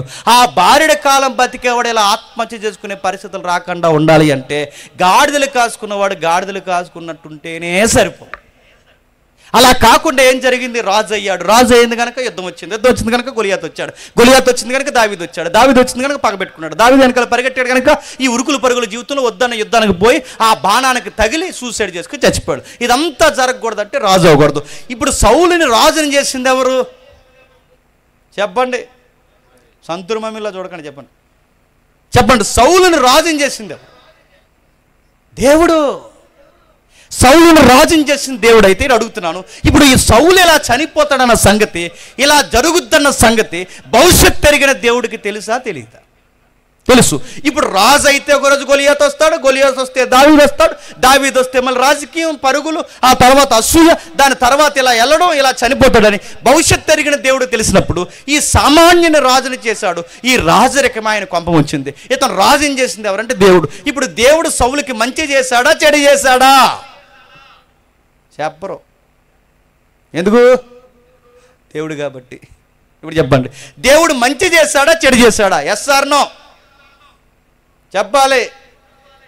మీరు చెప్పరు, ఎందుకంటే ఆయన దేవుడు రాత్రికి ఎదురు చేస్తాడు అన్నమాట. నేను అడుగుతున్నాను, దేవుడు ఏం చేశాడు? ఇప్పుడు ఆయనకి నష్టమైంది. ఎలా ఉన్నవాడు అలా ఉంటే బాగుండేది. ఇప్పుడు సౌలు బాగుండండి, సామాన్యుడైన ఒక సౌలు తన జీవితంలో దేవుడిచ్చిన గొప్ప దీవెన ఏంటంటే రాజు అవడమే. చెప్పండి, గొప్ప దీవెన. ఇప్పుడు ఈ దీవెనే సౌలుకి ఏమైంది? కొంప ముంచింది. దీవెనలు శాపం అవుతుందా? అయ్యింది. దీవెనలు ప్రమాదం అవుతాయా? అయ్యాయి. దీవెనలు నష్టాలు తెస్తాయి, తెచ్చాయి. సౌలు జీవితంలోనికి ఈ దీవెన ఏమైందంటే ప్రమాదం తెచ్చి పడేసింది. పేజ్ 2, రెండవ సూసైడ్ కేస్. ఇశ్రాయేలుకి న్యాయాధిపతులు నడుస్తున్నప్పుడు న్యాయాధిపతులు ఒక ప్రత్యేకమైన న్యాయాధిపతి సంసోన్. బాగా వినండి, ఎందుకు చెప్తున్నాను. సంసోన్ గారి లైఫ్ స్టైల్ మనకు తెలుసు. అందరు కుర్రోళ్ళు లాంటినండి సంసోన్ గురించి బైబిల్ ఎక్కడైనా కండ్లు ఉన్నాయి, ఆయన బాడీ బాగుంటుంది, సిక్స్ ప్యాక్ ఉంటుంది, ఇలా ఉంటాడని ఆ వివరణ ఉందా బైబిల్లో? లేదు. ఆయన వెయిట్ ఎంత, ఆయన హైట్ ఎంత ఉందా? లేదు. కానీ ఒకటి మాత్రం ఉంది, బలవంతుడు అంటే అందరిలాంటోడే సామాన్యంగా ఉంటాడు, కానీ ఒక ప్రత్యేకమైన పవర్ ఉంది. ఆ పవర్ ఏంటంటే పరిశుద్ధాత్ముడు. అంతే. సిక్స్ ప్యాక్ ఉంది, ఆయనకి చెస్ట్ హెవీగా ఉంటుంది, ఆయన షోల్డర్ పవర్ ఎక్కువ, ఇలాంటివి ఏమీ లేవు. ఆయన సింపుల్గా ఉంటాడు. ఆ సింపుల్గా ఉన్నాడు ఒక్కసారి ఎందుకు విజృంభిస్తున్నాడంటే ఏదో తెలియని శక్తి ఉంది ఆయన.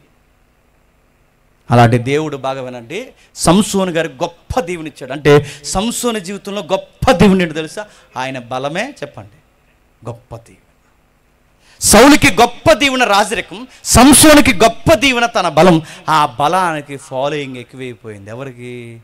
సంసోను గారికి. ఏ ఫాలోయింగ్? ఇశ్రాయేల్ ఫాలోయింగ్ ఉంటే సరిపోను. ఇశ్రాయేల్ ఫాలోయింగే కాదు, ఫిలిస్తీన్ల ఫాలోయింగ్ కూడా పెరిగిపోయింది.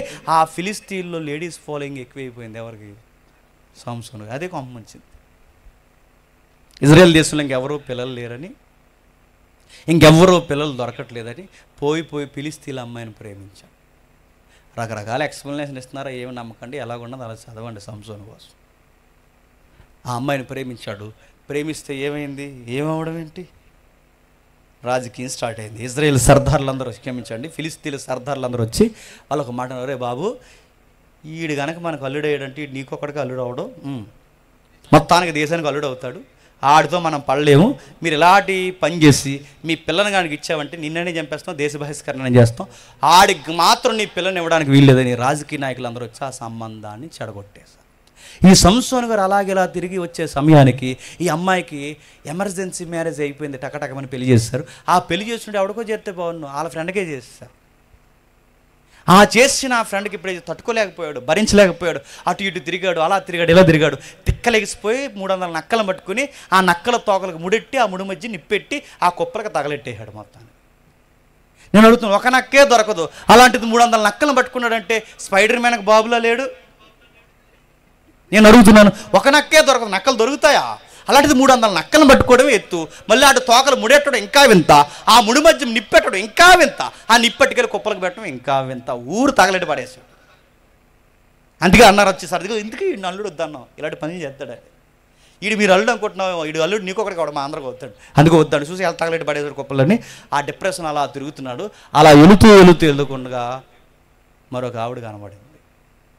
పేజ్ 3లో ఆ కనబడిన ఆవిడ హాయ్ ఓయ్ అన్నాడు. ఆవిడ పేరు విచిత్రంగా ఉంటుంది, చెప్పండి. అదో లీల, అలా ఉంటుంది. ఆ లీలలు అలా ఉంటాయిలేండి. అదో లీల. ఆ లీల ఏముందంటే మొత్తం మీద చూసిన వెంటనే వాళ్ళకి కొంచెం డిస్కషన్ స్టార్ట్ అయింది. మొత్తం మీద ఓపెన్ అయ్యారు. వాళ్ళ మధ్య లవ్ వర్డ్స్ వచ్చాయి, అంటే ప్రేమ సంబంధమైన పదాలు మాట్లాడుకున్నారు. లవ్లో ఒక డేంజర్ జోన్ ఉంటుంది. ఆ జోన్లోకి తీసుకెళ్ళింది ఆ అమ్మాయి. ఆ తెలియలు ఎవరైతే తీసుకెళ్ళి టెంప్టేషన్స్ కోసం అడిగింది. తన ఇంటెన్షనల్గా ఏం ఫీల్ అవుతున్నాడు బయటికి తీసుకురావాలనుకుంది. ఒక మాట అడిగింది. ఏమని అడిగిందంటే, ఎలాగ అడుగుతారు పార్కుల్లో, అది ఏమని అడుగుతారంటే, నువ్వు సీరియస్గానే నన్ను ప్రేమిస్తున్నావంటే, సీరియస్ లవ్ ఎక్కడా అన్నాడు. అలాగే అడుగుతారు ఈ పార్కులో కూర్చుని, నేను మీ అమ్మ నాన్నకన్నా ఎక్కువ ఇష్టం అంటే, కిడ్నీలు ఇచ్చేస్తాను ఏమనుకుంటున్నావు ఇవ్వస్తాం అంటాడు. అలాగే చెప్తారు. నేను క్రైమ్ బ్రాంచ్లో ఉండి ఇన్ని కేసులు చూసానని చెప్తున్నాను, వినండి, మళ్ళీ చెప్తున్నాను. అలాగే చెప్తారు, అలాగే మాట్లాడతారు. ఆ అమ్మాయి అడుగుతుంది, అంటే నీది ట్రూ లవ్ అంటావు అంటే, ఎస్ ట్రూ లవ్. అయితే నిజమైన ప్రేమలో ఏముండకూడదు చెప్పండి, కుర్రోళ్ళు చెప్తారు. నిజమైన ప్రేమలో ఏముండకూడదు? దాపరికాలు ఉండకూడదు. నువ్వు నా దగ్గర సీక్రెట్స్ మెయింటైన్ చేస్తున్నావు అంటే, ఇట్స్ మీ యా అన్నది. నువ్వే నా దగ్గర రహస్యాలు మెయింటైన్ చేస్తున్నావు. నేనేం మెయింటైన్ చేసావు అది ఏంటని అడిగితే, అందరికీ చెప్పకపోయిన బోలే, నాకు చెప్పాలిగా నీ ప్రియురాలకి నేనేం మెయింటైన్ చేశాను అడిగితే అప్పుడు చెప్పాడు, నీ ఎనర్జీకి సీక్రెట్ ఏంటో నాకు చెప్పట్లేదు. ఓ అదే చెప్పు, అది బూస్టా హార్లిక్సా కాంప్లైన్ ఏదో చెప్పవేంటి అని అడిగింది. అదా అని ఎటకారాలు అసలు అమ్మాయితో ఫ్రెండ్షిప్ చేయడమే డేంజరు. మళ్ళీ అక్కడ ఎటకారాలు ఏమన్నాడంటే నా బలం అందులో ఉంది, నా బలం ఇందులో ఉంది, నా బలం ఆ తాళ్ళలో ఉందని చెప్పాడు. ఆ అమ్మాయి ఇన్ఫర్మేషన్ బయటకి ఇస్తుంది. ఇన్ఫర్మేషన్ బయటకి ఇచ్చినప్పుడు అని తెలియాలి కదండి, ఇది కొంపల ముంచే రాని అని తెల్లలేదు, మొత్తం మీద తెలియలేదు. ఎటకారాలు అటు వెళ్ళాడు ఇటు వెళ్ళాడు. వాళ్ళందరూ వచ్చారు ఫిలిస్తీన్ల సర్దార్లు. వచ్చిన వాళ్ళు మెత్త కొట్టి పంపించేస్తే మళ్ళీ ముఖం సిగ్గుపుచ్చుకుని సిగ్గుమాను ముఖం పెట్టుకుని బొగ్గల పక్కకు తిప్పుకుంటూ వచ్చిందంట. నువ్వు అస్సలు నన్ను ప్రేమించలేదంటే నేనా అన్నాడు. నువ్వే అన్నాడు. అది ఎలా అంటే నువ్వు ఎందుకు నాకు సీక్రెట్స్ రివీల్ చేయట్లేదు, ఎందుకు చెప్పట్లేదంటే చెప్పట్లేదంటే మాట్లాడుతున్నావు. ఇసికించేసిందంట. బైబిల్ ఈ పదం ఉంది, ఇసికించేసిందంట. ప్రాణం ఇసుకుపోయిందంట. ఆ ప్రాణం ఇసుకుపోతున్నప్పుడట అక్కడ ఒక పదం ఉంది, తొడ మీద నిద్రపుచ్చుకుని ఇలా తలదువ్వందంట. చెప్పు అని అడిగిందంట. చెప్పేశాడు. ఇంకేం చెప్తాడు, చెప్పు ఎందులో ఉంది నీ పవర్ అని అడిగితే అప్పుడు చెప్పింది. ఇంకా ప్రాణం ఇసుకుపోయి సూసైడ్ కూడా వెళ్ళిపోదాం అనుకున్నాడట. ప్రాణం ఇసుకుపోయి నా ఎనర్జీ ఎందులో ఉందంటే నా హెయిర్ స్టైల్లో ఉందన్నాడంట. నైస్గా టకటకమని కత్తిరేసింది. ఆ కటింగ్ చేసింది, ఇన్ఫర్మేషన్ ఇచ్చింది. టకటక వచ్చారు, తీసుకెళ్ళిపోయారు, 2 కళ్ళు పీకేశారు, తిరగలు కట్టేశారు. బాధపడుతూ తిరగలిస్తున్నప్పుడు అర్థమైంది, అక్కడ వరకు వెళ్ళే వరకు నేను మోసపోయానన్న సంగతి సంసోనుకి అర్థం అవ్వలేదు. బాధపడుతూ ఒక మాట, దేవా చాలా తప్పు చేశాను. నువ్వు ఇచ్చిన బలాన్ని, నువ్వు ఇచ్చిన ఔన్నత్యాన్ని, నువ్వు ఇచ్చిన ఉన్నతమైన స్థితిని ఇదిగో ఈ అన్యురాలైన దానికి నేను ఊడిగించేసి పాడు చేశాను. ఎన్నో మాట్లాడుతున్నాను ప్రభా, నా లైఫ్ పర్పస్ ఏంటో నాకు అర్థమవుతుంది. ఈ ఫిలిస్తీన్ని మట్టుపట్టడమే నా జీవిత లక్ష్యం అని నాకు అర్థమవుతుంది. ప్రభువా ఒక్కసారి ఈ దీనుని క్షమించి, ఈ పాపని క్షమించి, మరలా ఒక్కసారి నాకు అవకాశం ఇస్తే నీ చిత్తాన్ని నెరవేర్చి నేను వచ్చేస్తాను. నీ జీవితంలో ఇదిగో నా జీవితంలో నువ్వు చేయాలనుకున్న కార్యాన్ని చేస్తాను. వాళ్ళ మీద పగ తీర్చుకునే అవకాశం ఈ ప్రభు అంటే దేవుడు అవకాశం ఇచ్చాడు. జాలి పడ్డాడు. ఆ 2 స్తంభాలు కట్టుంటే ఆ దేవాలయం నిలువు స్తంభాలు ఏవైతే రెండింటిని పీకేశాడు. ఆ గుడి పడిపోయింది. సంసోనుతో పాటు 3000 మంది చచ్చిపోయారు. ఇండైరెక్ట్గా మాట్లాడుకుంటే అది కూడా సూసైడ్. ఇప్పుడు చెప్పండి, సంసోను ఇలా చనిపోకుండా ఉండాలి అంటే సంసోనికి బలం ఉండకూడదు. బలం ఉండకూడదంటే బాగానండి సామాన్యంగా ఉండాలి. సామాన్యంగా ఉన్నవాడికి బలం ఉంది కనుక ఫ్యాన్స్ వచ్చారు కనుక లవ్ వచ్చింది. లవ్లో మ్యారేజ్ ఫెయిల్యూర్ అయ్యాడు కనుక మరొక ఆవిడ వైపు తిరిగాడు. ఆ మరొక ఆవిడ వైపు తిరిగాడు కనుక ప్రమాదం వచ్చింది. ఆ ప్రమాదం వచ్చింది కనుక ఈరోజు సూసైడ్ చేసుకునే పరిస్థితుల్లోకి వచ్చాడు. ఇదంతా జరగకూడదంటే సంసోనికి దేవుడు ఏమి ఇవ్వకపోతే బాగుంది చెప్పండి, బలం ఇవ్వకపోతే బాగుంది. ఇప్పుడు ఆ బలం ఏమైంది చెప్పండి, కొంపం ఉంచింది. ఏమైంది? నాశనమైంది. ఏమైంది? ప్రమాదమైందంటే ఇప్పుడు ఈ బలం అనే దీవెనే తనకు ప్రమాదం అయిపోయింది. అంటే మీరు ఎక్కడ చూడండి, జీవితాల్లో దీవెనలు అనేవి కొందరు వ్యక్తులకు ఏమవుతున్నాయి చెప్పండి, ప్రమాదాలు అయిపోతున్నాయి. సౌలుకి ప్రమాదం అయిపోయింది దీవెన, మరలా సంసోనికి ప్రమాదం అయిపోయింది దీవెన. ఇప్పుడు 3వ కేసు ఇస్కరియోతు యోధ. జాతకమైన రెఫరెన్స్లోకి వెళ్దాం. ఇస్కరియోతు యోధ ఈయన కూడా సూసైడ్ చేసుకున్నాడు. ఈయనెవడు? ఒక సామాన్యుడైన వ్యక్తి అపోస్తుడు అయిపోయాడు. అపోస్తుడు అవడం అంటే మాటలా, ఇప్పటికీ అపోస్తులు కాకపోయినా అపోస్తులని పదం తగిలించుకుని మురిసిపోయే కాలం ఇది. అలాంటిది ఒరిజినల్ అపోస్తుల్లో 12 మందిలో ఒక మెంబర్గా ఆయన ఉండడం అంటే మాటలా. అపోస్తులు అంటే దేవుడికి దగ్గరగా ఉండడం, ఆయనతో తినడం తిరగడం, ఆయన జనన మరణ పునరుద్ధానాన్ని బాగుగా ఎరిగిన వారు అపోస్తులు. అలాంటి అపోస్తులత్వాన్ని ఇవ్వడమే కాదు, గొప్ప అద్భుతాలకి కారకులు, ప్రభు యొక్క శక్తిని పొందుకున్నవారు, పరిశుద్ధాత్మని నేరుగా పొందుకునే అర్హత కలిగిన వ్యక్తులు. అలాంటి అపోస్తులత్వాన్ని జోదానికి అమ్మకానికి పెట్టాడు. యోధా చరిత్ర మీరు చదవండి. 11 మంది అంటే బాగా వినండి, 12 మంది శిష్యులైతే అందులో 11 మంది శిష్యులు సుమారు ఇజ్రాయెల్ దేశానికి సంబంధించిన వాళ్ళైతే ఒకే ఒక్కడు దేశానికి ఎలుపుల నుంచి వచ్చాడండి. ఆ ఒక్కడే ఇస్కరియోతు యోధ. 11 మంది అందరూ ఇశ్రాయేలు అయితే ఒక్కరు మాత్రం బయటోడు. అంటే ఇంత ఔన్నత్యం ఇచ్చి, ఇంత పిలుపునిచ్చి, ఆయన బ్యాక్గ్రౌండ్ మంచిది కాదు. ఇస్కరియోత్ అనే ఊరు అది పెద్ద జోదాల ఊరు. అది అక్కడ వ్యభిచారాలు, తప్పుడు మాటలు, తప్పుడు కార్యాలు, దొంగతనాలు, ఇలాంటి ఏరియా నుంచి పిలవడమే గొప్ప, అపోస్తులు చేయడమే గొప్ప.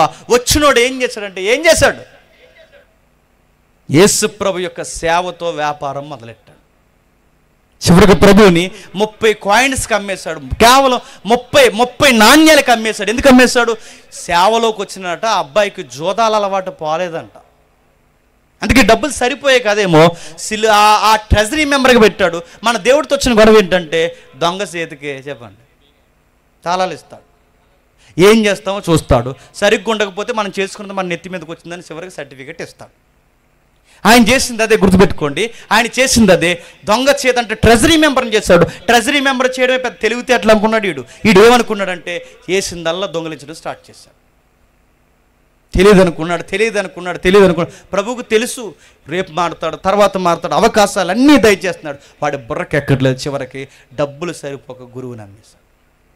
అతను ఏమనుకున్నాడంటే కేవలం కొట్టేసి బెదిరించి వదిలేస్తారు, అంతకు మించి ఏమీ చేయరు అనుకున్నాడు. కానీ వాడు ఎక్స్పెక్ట్ చేయని జరిగింది. యేసు ప్రభువుని సిలువ అనే జడ్జిమెంట్కి అప్పగించేశారు. వాడు ఊహించలేకపోయాడు. సిలువ వేయడం ఏంటి, ఆయన అంత ఘోరంగా కొడుతున్నారేంటి, అసలు ఆయన అలా చేస్తున్నారు. ఎందుకంటే ఎంతో కొంత కృతజ్ఞత ఉందిగా. తిన్నాడు, తిరిగాడు, భోజనము పానీయం ఆయన ద్వారా ఎరిగాడు, ఆయన ప్రేమను చూశాడు. ఇప్పుడు కల్లారా చంపేస్తున్నారు. దానికి కారణం నేనే అన్నప్పుడు ఆ గిల్ట్ స్టార్ట్ అయింది, అపరాధ భావం. ఆ అపరాధ భావంతో బయటికి వెళ్ళి దయచేసి కాయిన్స్ అన్నీ తీసుకుని ఆయన వదిలేండి అంటే వాళ్ళు అన్నారు, మోతుబరులని దిక్కునగడ చెప్పారు, పారా అన్నారు. ఎక్కడి నుంచి బాధపడిపోయాడు. ఏం చెప్పాలో ముఖం చూపించలేకపోయాడు. ఆ కాయిన్స్ అక్కడ పడేసి ఎత్తైన స్థలానికి పోయి అక్కడ చెట్టు ఉంటే ఆ చెట్టుకి తాడేశాడు. ఆ తాడుకి ఉరుతాడు బిగించుకున్నాడు.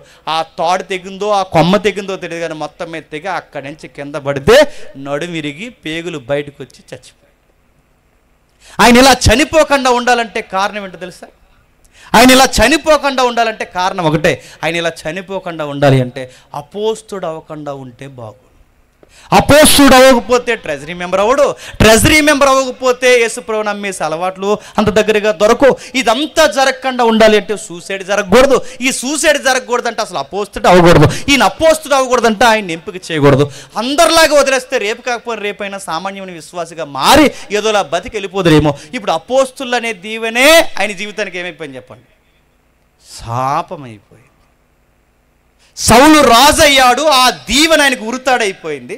సంసోనికి బలం వచ్చింది, ఆ బలం ఆయనకు ప్రమాదం అయిపోయింది. ఇప్పుడు ఇస్కరియోతు యోధాకి అపోస్తులత్వం అనేది ఆయన జీవితానికి ప్రమాదం అయిపోవచ్చు. ఇప్పుడు చెప్పండి, ఈ 3 కేసులు విన్న తర్వాత తీరి అన్నారుగా, ఇప్పుడు చెప్పండి ఆశీర్వాదాల వెనకాలే ఏముంటాయి చెప్పాలి. ముఖ్యాంశాలు మరోసారి చెప్పండి. ఆశీర్వాదాల వెనకాల ఏముంటాయి? ప్రమాదాలు ఎగేసుకొస్తాయి. మళ్ళీ చెప్తున్నాను, ప్రమాదాలు ఎగేసుకొస్తాయి. అందుకే అడిగేటప్పుడు దేవుడిని ఆశీర్వాదాలు అడుగుతున్నప్పుడు కిరాణా లిస్ట్ ఓపెన్ చేసినట్టు ఓపెన్ చేయకండి. నువ్వు ఎన్ని అడిగినా ఇస్తాడు, కానీ షరతులు వర్తిస్తాయి. నువ్వేన్ని అడుగుతావు అడుగు, అన్నీ ఇస్తాడు, కానీ షరతులు వర్తిస్తాయి. ఏం చేస్తున్నావు అడుగుతాడు. దీవుల వెనకాలే ప్రమాదాలు ఉంటాయంటే ఉంటాయి. ఇప్పుడు మళ్ళీ ప్రశ్న అడుగుతున్నాను, బైబిల్లో లేదా సంఘ చరిత్రలో లేదా సమాజం చరిత్రలో నాగరికతలో ఈ భూమి మీద మొట్టమొదటి దీవెన పొందిన కుటుంబం ఎవరండి చెప్పాలి? ఈ భూమి మీద మొట్టమొదటి దీవెన పొందిన కుటుంబం ఎవరు? ఆదామవలు. రెండో ప్రశ్న తిరిగేసి అడుగుతున్నాను, ఈ భూమి మీద మొట్టమొదటి శాపం పొందిన కుటుంబం ఎవరు చెప్పండి? ఇప్పుడు మీకు ఏమర్థమవుతుంది చెప్పండి? దీవెన పొందిన కుటుంబం వెనకాలే చెప్పండి శాపం వచ్చింది. ఏం జరిగింది ఏంటి ఆ వ్యవహారం ఏంటో చూడాలంటే ఒక్కసారి ఇప్పుడు రండి, ఇదంతా మైండ్లో పెట్టుకుని 2 గంటలు చెప్పమన్నాడు కదన్నా. చూద్దాం ఒకసారి నేను త్వరగానే ముగిస్తాను. చూద్దాం ఒకసారి ఆది కాండము మొదటి అధ్యాయం. ఆది కాండము మొదటి అధ్యాయం జాగ్రత్తగా విందాం. ఆది కాండము మొదటి అధ్యాయం 28వ వచనం చూడండి. ఆది కాండము మొదటి అధ్యాయం 28వ వచనం. దేవుడు వారిని ఆశీర్వదించెను, మీరు ఫలించి అభివృద్ధి పొంది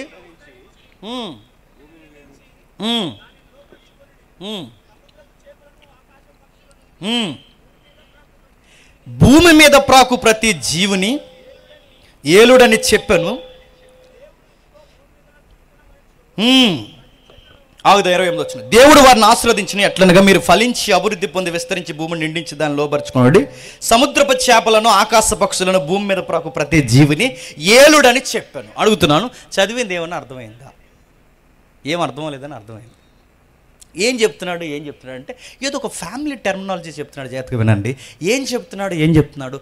దేవుడు వారిని ఆశీర్వదించిన. ఇక్కడ వారంటే చెప్పాలి.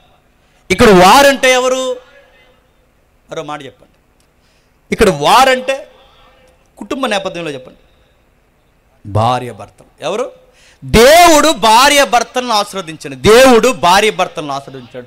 ఏమని ఆశీర్వదించాడు? ఫలించి అభివృద్ధి పొంది విస్తరించి భూమిని నించుడి. ఇదొక ఆజ్ఞ, ఇదొక దీవెన. ఫలించి అభివృద్ధి పొంది విస్తరించి భూమిని, ఇదొక దీవెన.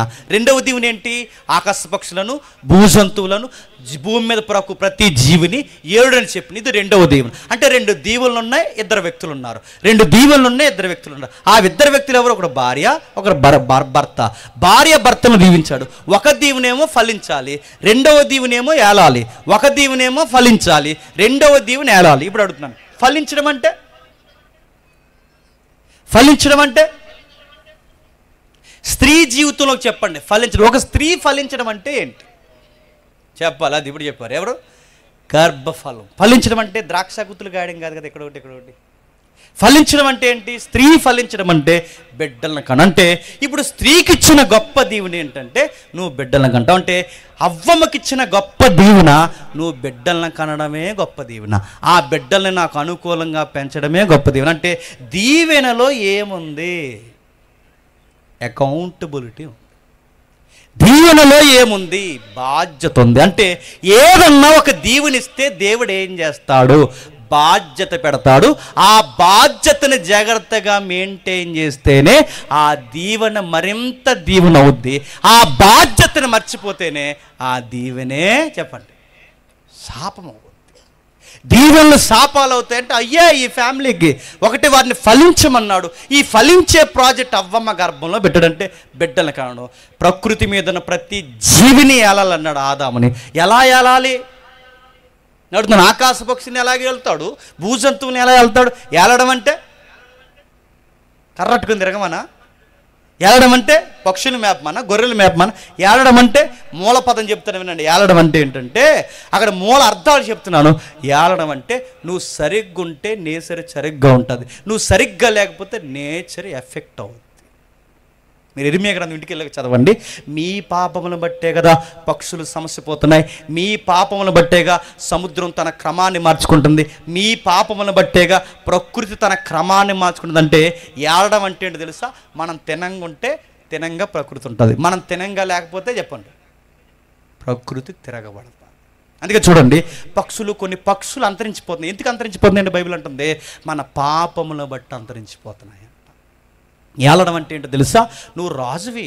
ఆ 8వ అధ్యాయం కీర్తన చెప్తాడు కదా, నువ్వు రాజువి, నీ కిరీటం పెట్టాను, ఈ భూమి అంతటిని నీ పాదాల కింద పెట్టాను కనుక నువ్వు సరిగ్గుంటేనే సరిగ్గుంటే. అందుకే చూడండి, ఇప్పుడు మనుషులు సరిగ్గా లేదు కనుక ఎండాకాలంలో ఎండలుండవు, వర్షాకాలంలో వర్షాలుండవు, రివర్స్. చలికాలంలో ఏమో వర్షాలు పడుతున్నాయి, వర్షాకాలంలో ఏమో చలి వస్తుంది, ఇంకా ఎండాకాలంలో రివర్స్ అవుతుంది. అంత రివర్స్. మీరు చూస్తున్నారా? అసలు అరేబియా ఎడారిలో మంచు కురవడం ఏంటండి? మంచు కురుస్తుంది ఇప్పుడు, రివర్స్ అవుతుందంటే ఆదాముకు చెప్పింది అదే. ఈ ప్రకృతిని ఏలడం అంటే నువ్వు నా మాట వింటే ఇది నీ మాట వింట. ఇది అడాప్ట్ ది డిపార్ట్మెంట్గా పురుషుడు, ఆ అడాప్ట్ ది డిపార్ట్మెంట్కి సహకారిగా పిల్లలకి అనే ప్రాజెక్ట్ స్త్రీకి ఇచ్చాడు. ఈ ఇద్దరికి ఈ బాధ్యత ఇస్తే వీళ్ళు ఏం చేశారు? ఏదైతే దీవించి బాధ్యత ఇచ్చాడో దీవెన తీసుకున్నారో బాధ్యత గాలి కుదిలేశారు. దీవెన తీసుకున్నారు, బాధ్యత గాలి కుదిలేశారు. గాలి కుదిలేయడం అంటే ఏంటి? మీరు ఫలించి అభివృద్ధి పొందే పని ఏమో నీది, ఈ ప్రకృతిని ఏలే పని ఏమో నీది. మీ ఇరువురు ఒకరికొకరు కలిసి పరిపాలకులు ఉండాల్సిన బాధ్యత మీది. ఈ బాధ్యత మీద మీరుండండి అయ్యా అంటే ఆ వద్దన్న చెట్టు దగ్గరికి పోయి కింద నుంచి పైకి చూస్తున్నారంట. ఆడొచ్చాడు గుసగుసలుగాడు, తింటారా అంటే తింటామన్నారు. ఆడదోలా చెప్తాడండి, గుర్తుపెట్టుకో. సాతాను గడికి బిజినెస్ ట్రిక్స్ ఎక్కువ. ఆడు ఎలా చెప్తాడు చెప్పిన ఉదాహరణ చెప్తాను వినండి. ఆడు డైరెక్ట్గా చెప్పడేది, ఇండైరెక్ట్గా లాక్కొస్తాడు. అప్పుడప్పుడు చిన్న బిజినెస్లు చేసేవాళ్ళు ఇలా ఈదుల్లో తిరుగుతుంటారు చూసారు, వాళ్ళు ఇన్సర్ట్ చేసుకుంటారు, స్టక్ చేసుకుని చిన్న కర్రల బ్యాగ్ కట్టుకుని వచ్చేస్తుంటారు చూసారు. ఇలా వచ్చేసి ఉల్లిపాయలు తరిగేది అవి తరిగేవి ఇవన్నీ చిన్న వస్తువులు పట్టుకుని వచ్చి ఆ ఇంటి దగ్గరకు వచ్చి ఇలా కొడతారు. మన ఇంట్లో వెళ్ళాలి, బయటకు వస్తుంది. బయటకు వచ్చిన వెంటనే ఆడేం కొనమండు, ఫస్ట్ డైలాగ్ వేస్తారు, మేడం నమస్తే అనగానే అయిపోయారు మేడం. ఆడు మాట్లాడితే మేడం అంటాడు. మనం ఇప్పుడు మేడం అనం కాబట్టి ఆడు మేడం అంటాడు. ఆ మేడం అని, మేడం ఏమొద్దు మేడం, మీకు విషయం చెప్తున్నాను, మీరు ఉల్లిపాయలు కట్ చేసినప్పుడు మీ కళ్ళు మంట వస్తున్నాయంటే అవునయ్యా అని. ఈ వస్తువు కొనుక్కోండి అని అండవు, ఎందుకంటే పైకి వెళ్ళి రా అంటాం కాబట్టి ఆడు అండవు. మీరు ఉల్లిపాయలు వస్తున్నప్పుడు మీ కళ్ళు, మంచి కళ్ళు పాడైపోతున్నాయి, మీ మంచి ఏళ్ళు పాడైపోతాయి. అసలు మీకు విషయం మీరేం కొనొద్దు మేడం, జస్ట్ వినండి. మీరేం కొనొద్దు, జస్ట్ ఆడు మాట్లాడితే మేడం మేడం అంటుంటాడు. మీరేం కొనొద్దు మేడం అనగానే ఆ ఉల్లిపాయ ఇలా కట్ చేసి ఆ లోపల పడేసి ఇలా ఎత్తి ఒకసారి ఇలా నొక్కితే చకచకా అయిపోద్ది. మేడం మేడం మేడం అనగానే అప్పటి వరకు వద్దన్న ఆవిడ ఎంత అని అడుగుతారు. ఫ్లాట్. బిజినెస్ టిక్స్ గుర్తుపెట్టుకోండి. బిజినెస్ టిక్స్ ఏంటి చెప్పిన, ఆ పొగిడి బాగా వినండి, ఆ పొగిడి మీరు ఇది అని చెప్పినట్టునే మీరేం వద్దనగానే వద్దన్న మనం ఏమని అడుగుతాం, ఎంత అని అడుగుతాం. సాతాను కూడా అదే అన్నాడు. వాడు ఏమనలేదు, మీరు గొప్పోళ్ళు, మీరు దేవుడి కన్నా గొప్పోళ్ళు, అసలు మీ స్థితి కాదు ఇది కాదు, మీరు మేడం మేడం అనగానే ఆవిడ అందే ఆహా అన్నది ఎవరు, అవ్వమ్మ.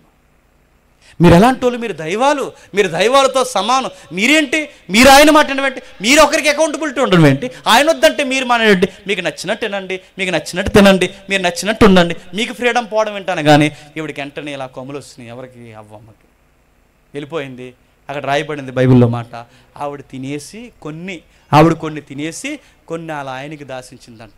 ఒకటి తినడమే ప్రమాదం, ఆ చెట్టు దగ్గరికి వెళ్ళడమే ప్రమాదం, కానీ ఎన్ని తినేసిందంట, ఎంత భయం లేదు తినండి. తినేసేసి ఆయన అంటే ఆవిడ వచ్చి వాళ్ళ ఆయనకి ఇస్తుంది, ఆదాం గారికి. ఆయన అడగాలి కదండి, అడగడు ఆయన. ఆవిడని చూస్తేనే పద్యాలు వచ్చేస్తాయి ఆయనకి. నా ఎముక చెప్పండి, నా మాంసమా, నువ్వు ఎవరు అనుకుంటున్నావు, నా సెపరేట్ ఇమేజ్, నా అరివి, ఇలాంటివన్నీ మాట్లాడితే ఆవిడని చూస్తేనే పద్యాలు వస్తాయి. అడిగితే బాగుంది, ఇదేం పని అమ్మాయి, దేవుడు వద్దన్నాడు, ఇలాంటి పనులు చేస్తాం. ఒక మాట అడిగితే చాలు, ఆవిడని చూస్తేనే డూయెట్లు అంతే.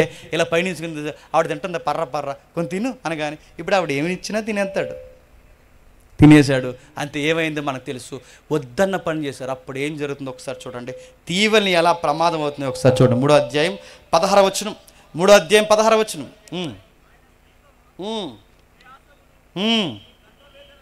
నీ ప్రయాసను, నీ గర్భవేదన నేను మిక్కిలి హెచ్చించదును, వేదనతో పిల్లల కందువు, నీ భర్త ఎడలు నీకు వాంచగలను. కొన్ని పదాలు ఉన్నాయి చూడండి, నేను చదువుతాను. అక్కడ ఆడు చెప్తున్నాడు చూడండి. నీ జీవితంలో బాధ్యత మర్చిపోయి దీవెన గాలికి వదిలేసావు కనుక నీకు చెప్తున్నాను, ఆ దీవెన బాధ్యత వదిలేసావు కనుక నీకు చెప్తున్నాను. ప్రయాస, వేదన, వాంఛ, నెక్స్ట్ మీ ఆయన నిన్నే వెళ్తాడు. ఏంటట, ప్రయాస, వేదన, వాంఛ, చివరికి నీ భర్త నిన్నే వెళ్తాడు. ఒక స్త్రీ దేవుడిచ్చిన బాధ్యతని, దీవెన్ని బాధ్యతగా చూడకపోతే ఆ కుటుంబంలోకి వచ్చిన అతిపెద్ద ప్రమాదం ఏంటి తెలుసా, ప్రయాస. ఎందుకు ప్రయాసపడుతుందో తెలియదు, ఎందుకు కష్టపడుతుందో తెలియదు. ఇప్పుడు మీరు కూడా చూడండి, కొన్ని కుటుంబాల్లో ఎందుకు కష్టపడుతుందో తెలియదు, ఎందుకంటే వాళ్ళ జీవితంలో దేవుడు లేడు. ఎందుకు ప్రయాసపడతారో తెలియదు, ఎందుకు పిల్లలను కన్నారో తెలియదు, ఆ పిల్లలు కలిసి రారు, ఆ భర్త ఏంటో అర్థం కాడు, ఆ భర్త తిరగబడుతుంటారు. చివరికి ఆ వివాహ జీవితం బానిస బతుకవు. అవ్వమ్మ జీవితం అలా మారిపోయిందంటే మారిపోయింది.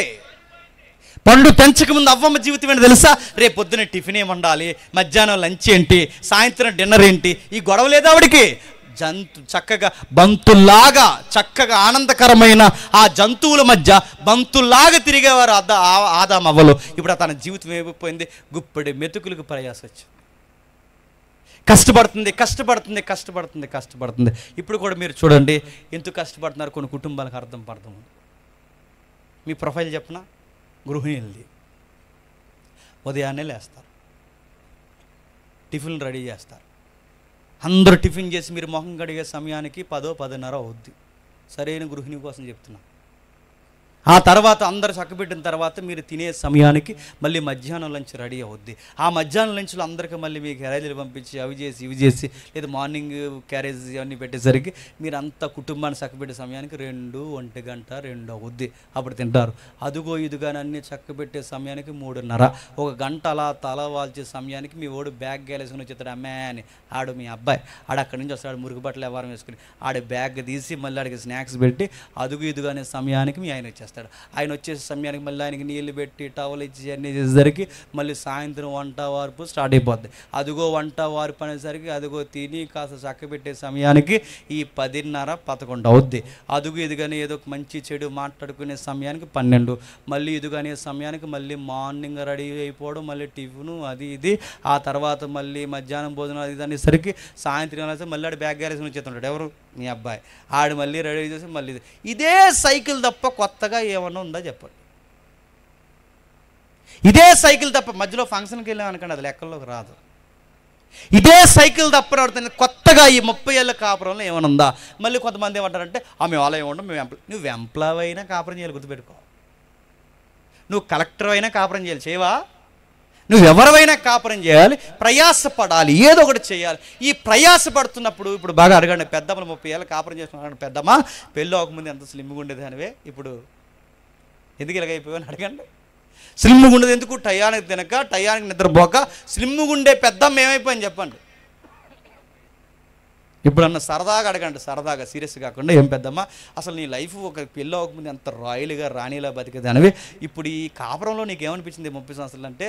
మెల్లగా సరదాగా అంటది, ఎప్పుడో హిమాలయాలకు పోదాం అనుకున్నాను రా, కానీ వెళ్ళలేను. ఏ అని అడుగుతుంది. అంటే ఎందుకు వెళ్ళలేకపోతున్నానంటే 2 ఆన్సర్లు ఉంటాయి, ఒకటి పిల్లలు, భర్త.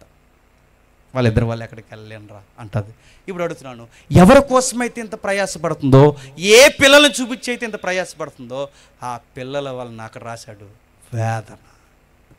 ఏంటట? వేదన.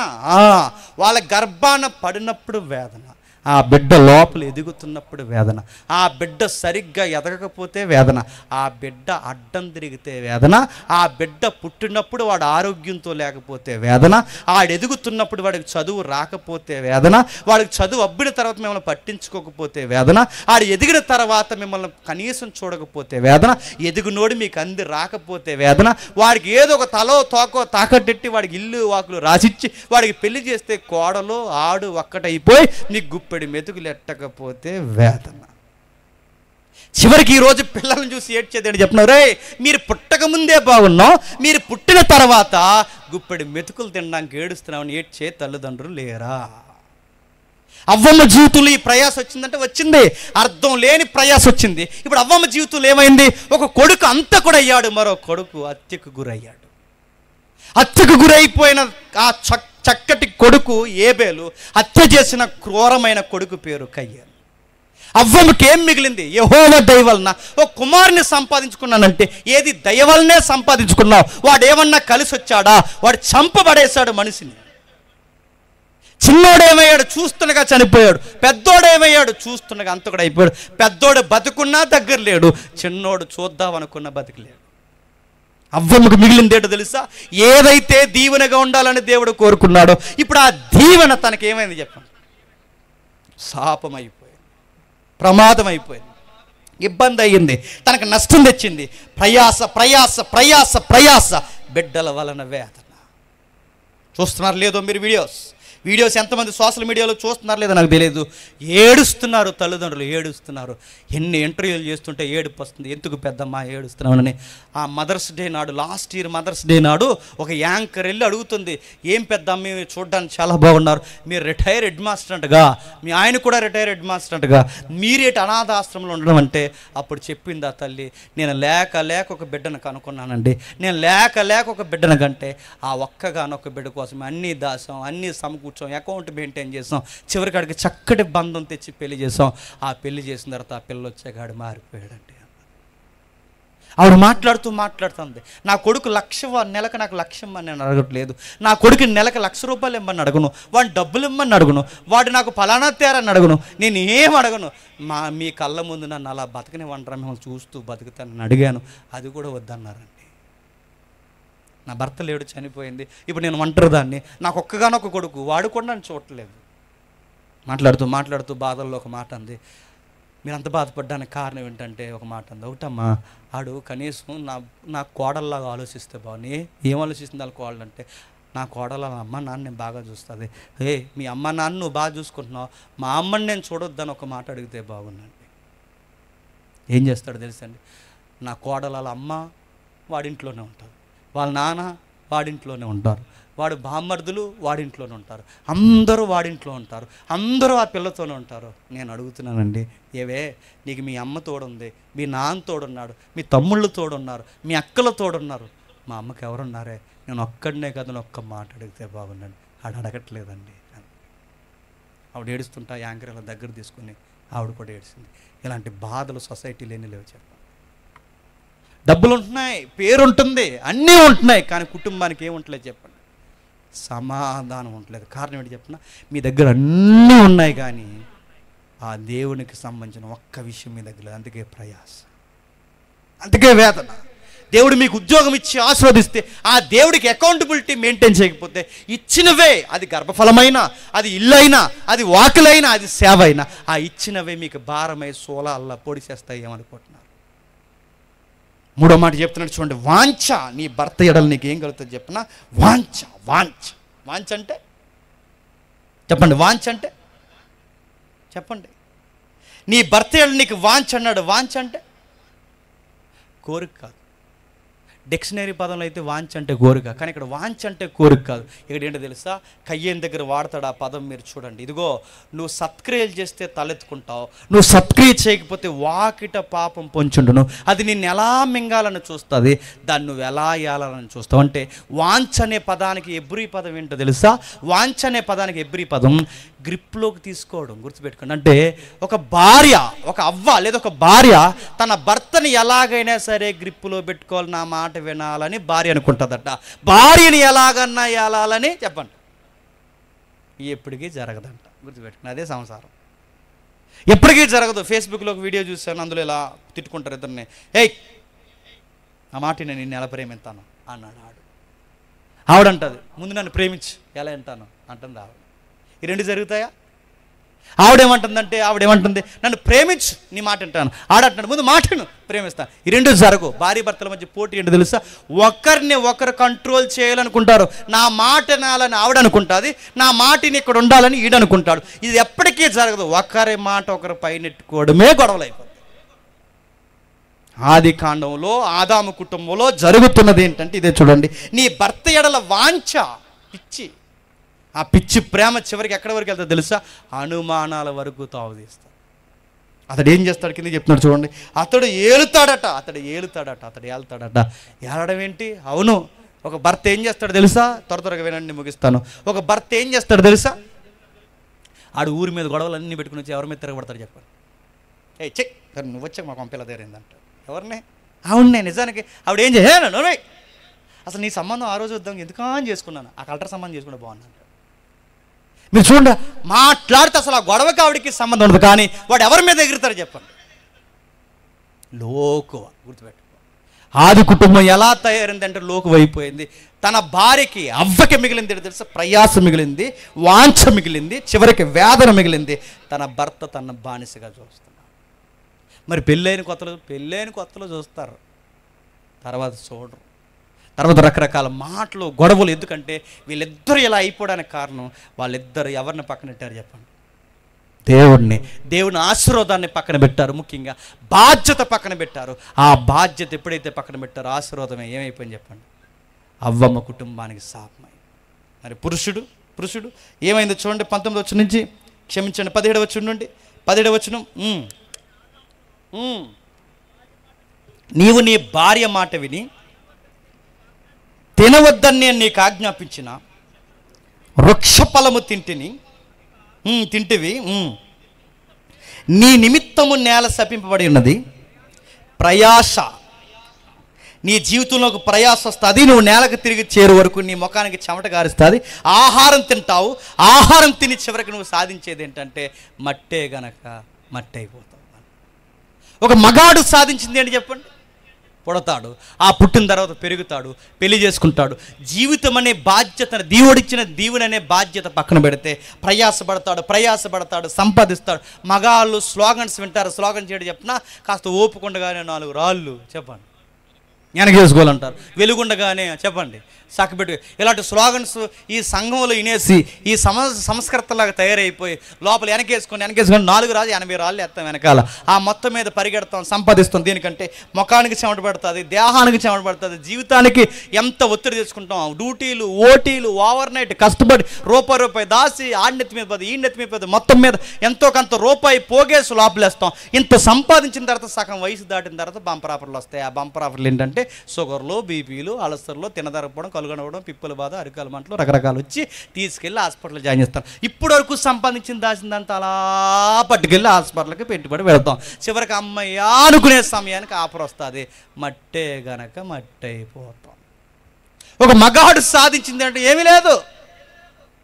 వాడు సాధించిందంటే ఏం సాధించాడు చెప్పండి? దేవుడు అనే ఒక ఆప్షన్ పక్కన పెడితే స్థిరపడదామన్న స్థితిలోనే స్థిరపడకుండా సమాధి అయిపోయాం. ఆదాములు సాధించింది ఏంటో తెలుసా? దీవెన్నే వాళ్ళు ఏం చేసుకున్నారు చెప్పండి? శాపంగా మార్చుకున్నారు. అంటే దీవెనని అడగండి. నీ పిల్లల్ని దీవించమంటాడో దీవిస్తాడు. నీకు ఉద్యోగం కావాలా ఇస్తాడు. నీకు ఇల్లు కావాలా ఇస్తాడు. నీకు వాకులు కావాలా ఇస్తాడు. నీకు బంగారం కావాలా ఇస్తాడు. నువ్వెన్ని అడుగుతావు అడిగిస్తాడు. కానీ తీసుకున్న తర్వాత ఎలాగున్నావో చూస్తాడు.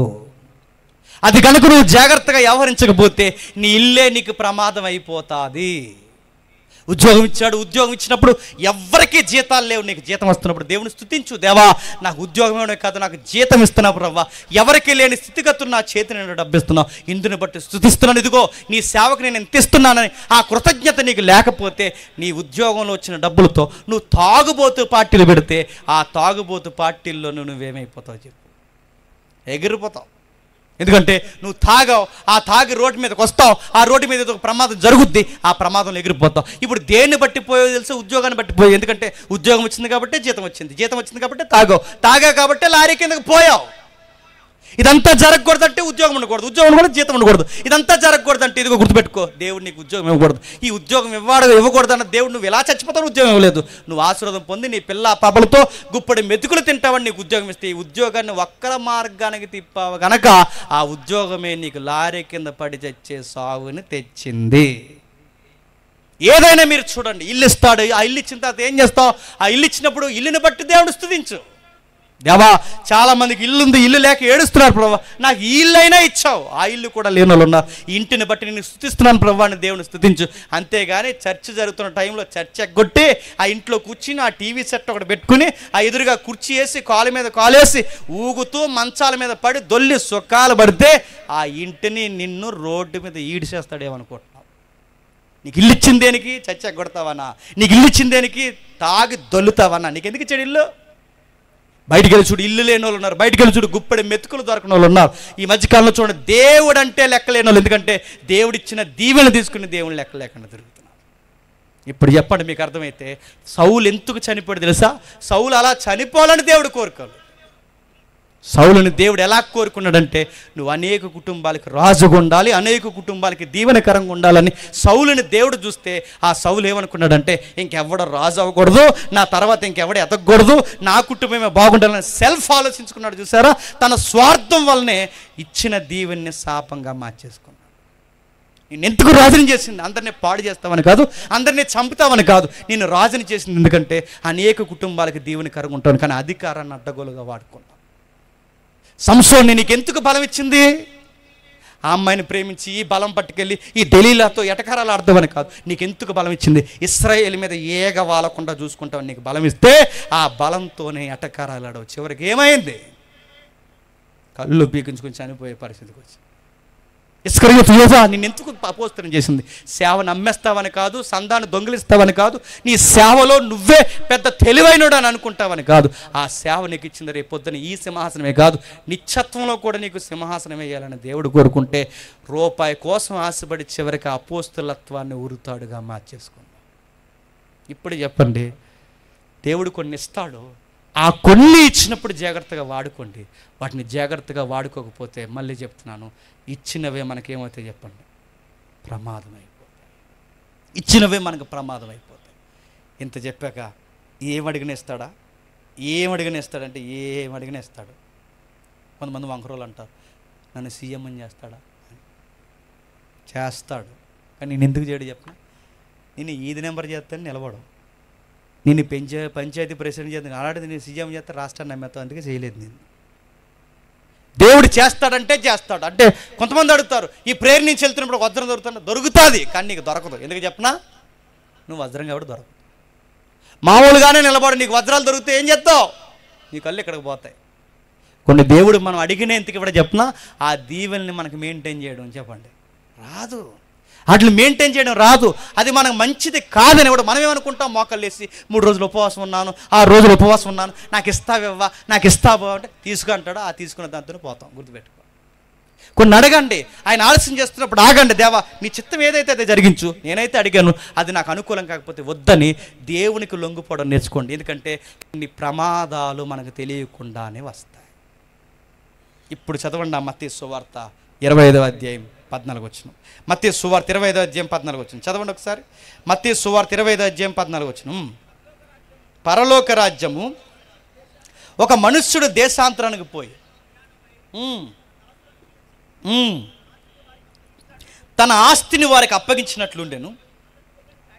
ఒకనికి 5, ఒకనికి 2, ఒకనికి 1. ఎవరిని సామర్థ్యం చొప్పున వాడికి ఇచ్చిన, అక్కడ పదం చూడండి, ఎవరిని సామర్థ్యం చొప్పున వాడికి ఇచ్చిన. అంటే మన స్థితిగతులు ఏంటో, మన విశ్వాసం ఏంటో, మనం ఏది నెరవేర్చగలమో భవిష్యత్తు తిరిగిన దేవుడు ముందే తెలిసి మనకి ఎంత ఇవ్వాలో చెప్పండి, అంతే ఇస్తాం.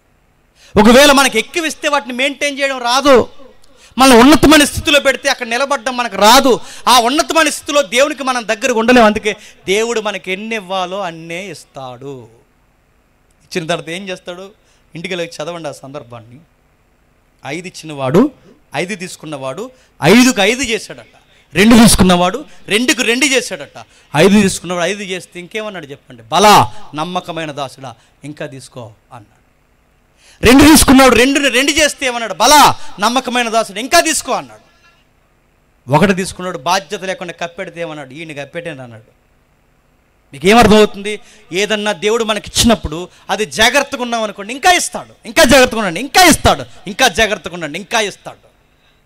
10 ఇస్తే 10లో నమ్మకంగా ఉండు, 100 ఇస్తాడు. 100లో నమ్మకంగా ఉండు, 1000 ఇస్తాడు. 1000లో నమ్మకంగా ఉండు, 10,000 ఇస్తాడు. 10,000లో నమ్మకంగా ఉండు, కోట్ల రూపాయల్లో కూర్చోబెడతాడు. నువ్వు 10లోనే బాధ్యత లేకుండా ఉంటే నీకు 100 ఎందుకు ఇస్తాడు? నువ్వు 100లోనే నమ్మకంగా లేనప్పుడు నీకు 10,000 ఎలా తెచ్చిస్తాడు? దేవుడు కొన్ని ఇస్తాడు, మనల్ని పరీక్షిస్తాడు. అందుకే బైబిల్లో ఒక మాట ఉంది, చిన్న విషయంలో నమ్మకంగా ఉన్నవాడిని చెప్పండి పెద్ద విషయంలో కూర్చోబెడతా అన్నాడు.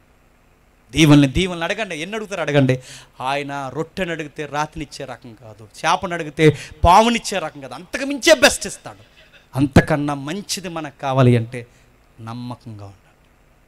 ఇంకేమిచ్చాడు ఏమిచ్చాడు అని అడిగితే నాకు అన్నిటికన్నా గొప్పది ఒకటి బైబిల్లో కనబడుతుంది. తన సుతిని ప్రాణం ఇచ్చాడు. ఇంకేం కావాలి చెప్పు? తన సుతిని ప్రాణం ఇచ్చాడు. అది వజ్రాల కన్నా గొప్పది, అది బంగారం కన్నా గొప్పది, ఈ భూమి మీద ఉన్న ప్రతి విలువైన వస్తువు కన్నా గొప్పది. ఇదొక్కటి స్ట్రైక్ అయితే చాలు, నాకు ఇంకేం కావాలి ప్రభువా? ఆయన రక్తం ఇచ్చావు. ఎందుకంటే నా రక్తం నా దేహంలో ప్రవేశించాలంటే ఆ రక్తం అక్కడ ఒలిగిపోవాలి.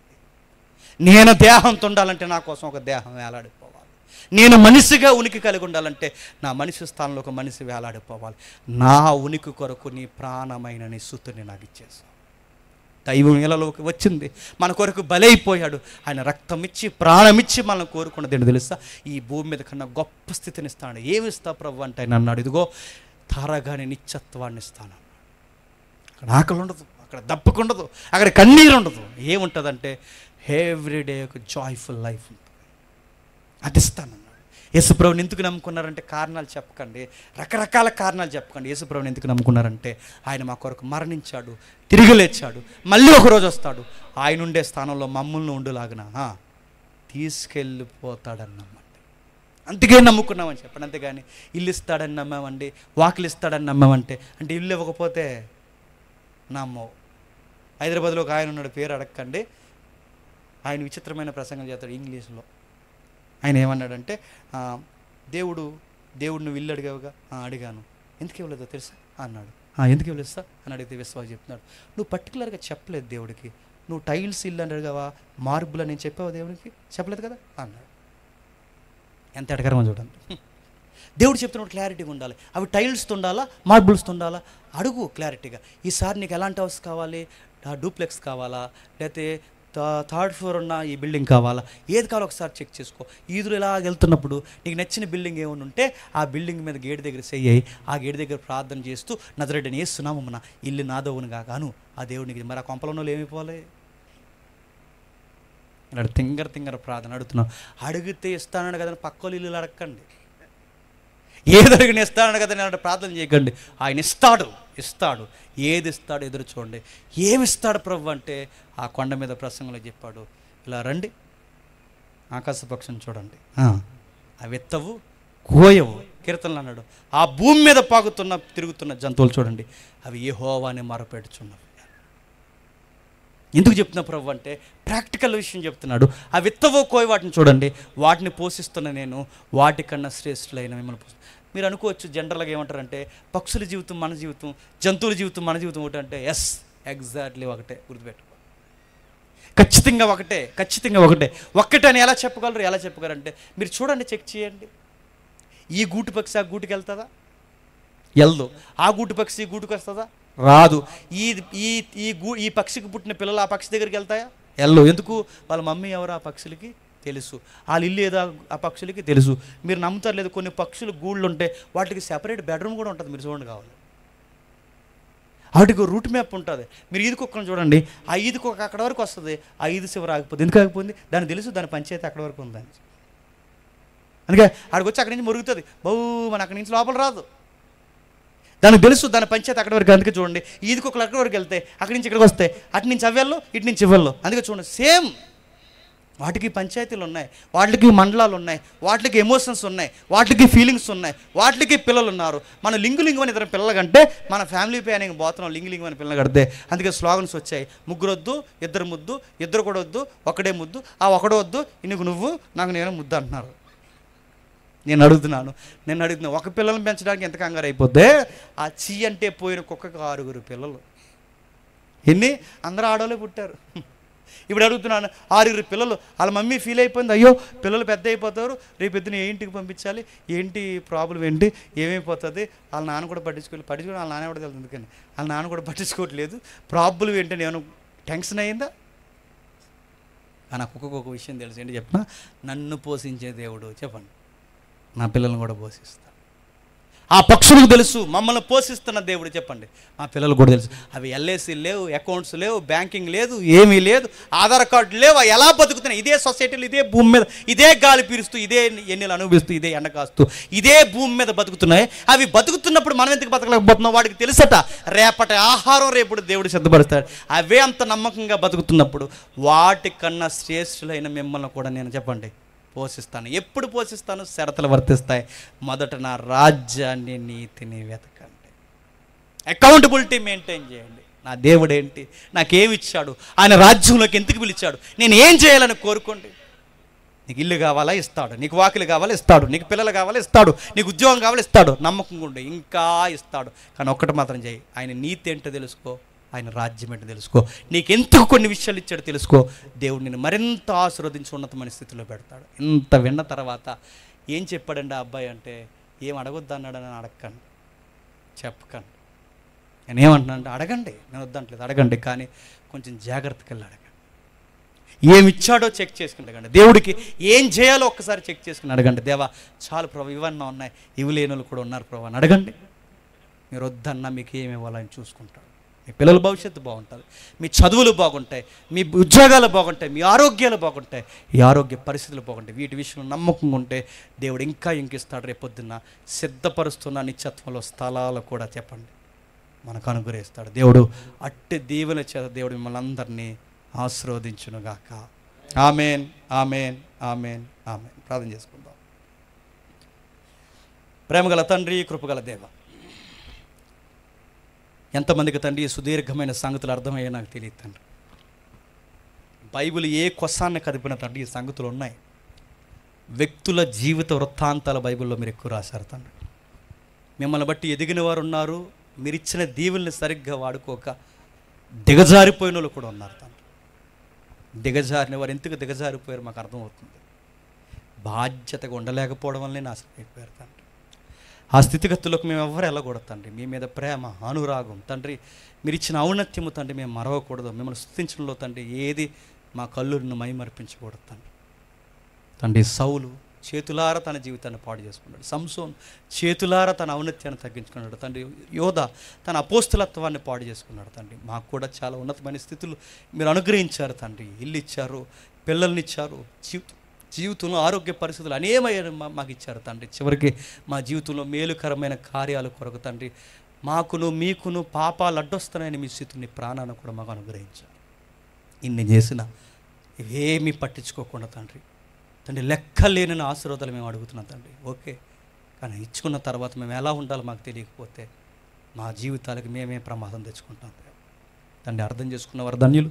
ఈ మాటలు అపార్థం చేసుకున్న నా మీద ఎవరైనా చెడ్డ మాటలు పలికితే వారిని క్షమించండి, వారికి అర్థమయ్యే దాన్ని అనుగ్రహించండి. అన్న ఉన్నతమైన పరిచర్య చేస్తున్నాడు తండ్రి. అనే ద్వారా ఇంకనూ తండ్రి ఘనమైన పరిచర్య జరిగించండి. ఆయన ఎవరైనా ఇబ్బంది పెట్టినా, ఆయన కుటుంబకంలో సంఘంలో తండ్రి ఎవరైనా ఆయనకు బాధను తండ్రి కలగజేస్తే వారిని క్షమించండి, వారిని కూడా మార్చండి. ఆయన ద్వారా ఆయన సేవను విస్తరింప చేయండి. మీ కుమారులకు ఆరోగ్యమును శక్తిని దయచేయండి. ఈ సభలలో తండ్రి ఎటువంటి ఆర్థిక నష్టాలు ఇబ్బందులు లేకుండా ఆశీర్వాదకరంగా మార్చండి. మేము తిరిగి వెళ్తున్నాం తండ్రి, మమ్మల్ని క్షేమంగా నడిపించండి. మీ దయలో మీ చిత్తమైతే మరొకసారి కలుసుకునే ధన్యత ఇవ్వండి. అలాగే వేదిక మీద ఉన్న సేవకుల్ని, వారు చేస్తున్న పరిచర్య, వారి రాకపోకలు, వారి కుటుంబాలు అన్నిటినీ తండ్రి మీరు కట్టి బలపరచండి. వారి కుటుంబాల్లో కూడా మాకు తెలియని కన్నీరు ఏదైనా ఉంటే తండ్రి వారిని దీవించి కాపాడండి. వచ్చిన కుటుంబాలందరినీ తండ్రి ఈ వాక్యము చేత బలపరచండి. ఎంత ఆశీర్వాదాలు కావాలంటే అంత బాధ్యతగా ఉండాలన్న సంగతులు తండ్రి వారికి అనుగ్రహించి తిరిగి వెళ్తున్నారు క్షేమంగా నడిపిస్తారని కోరుతూ క్రీస్తు నామమున ప్రార్థన సమర్పిస్తున్నాం తండ్రి. Amen, amen, amen. సరే.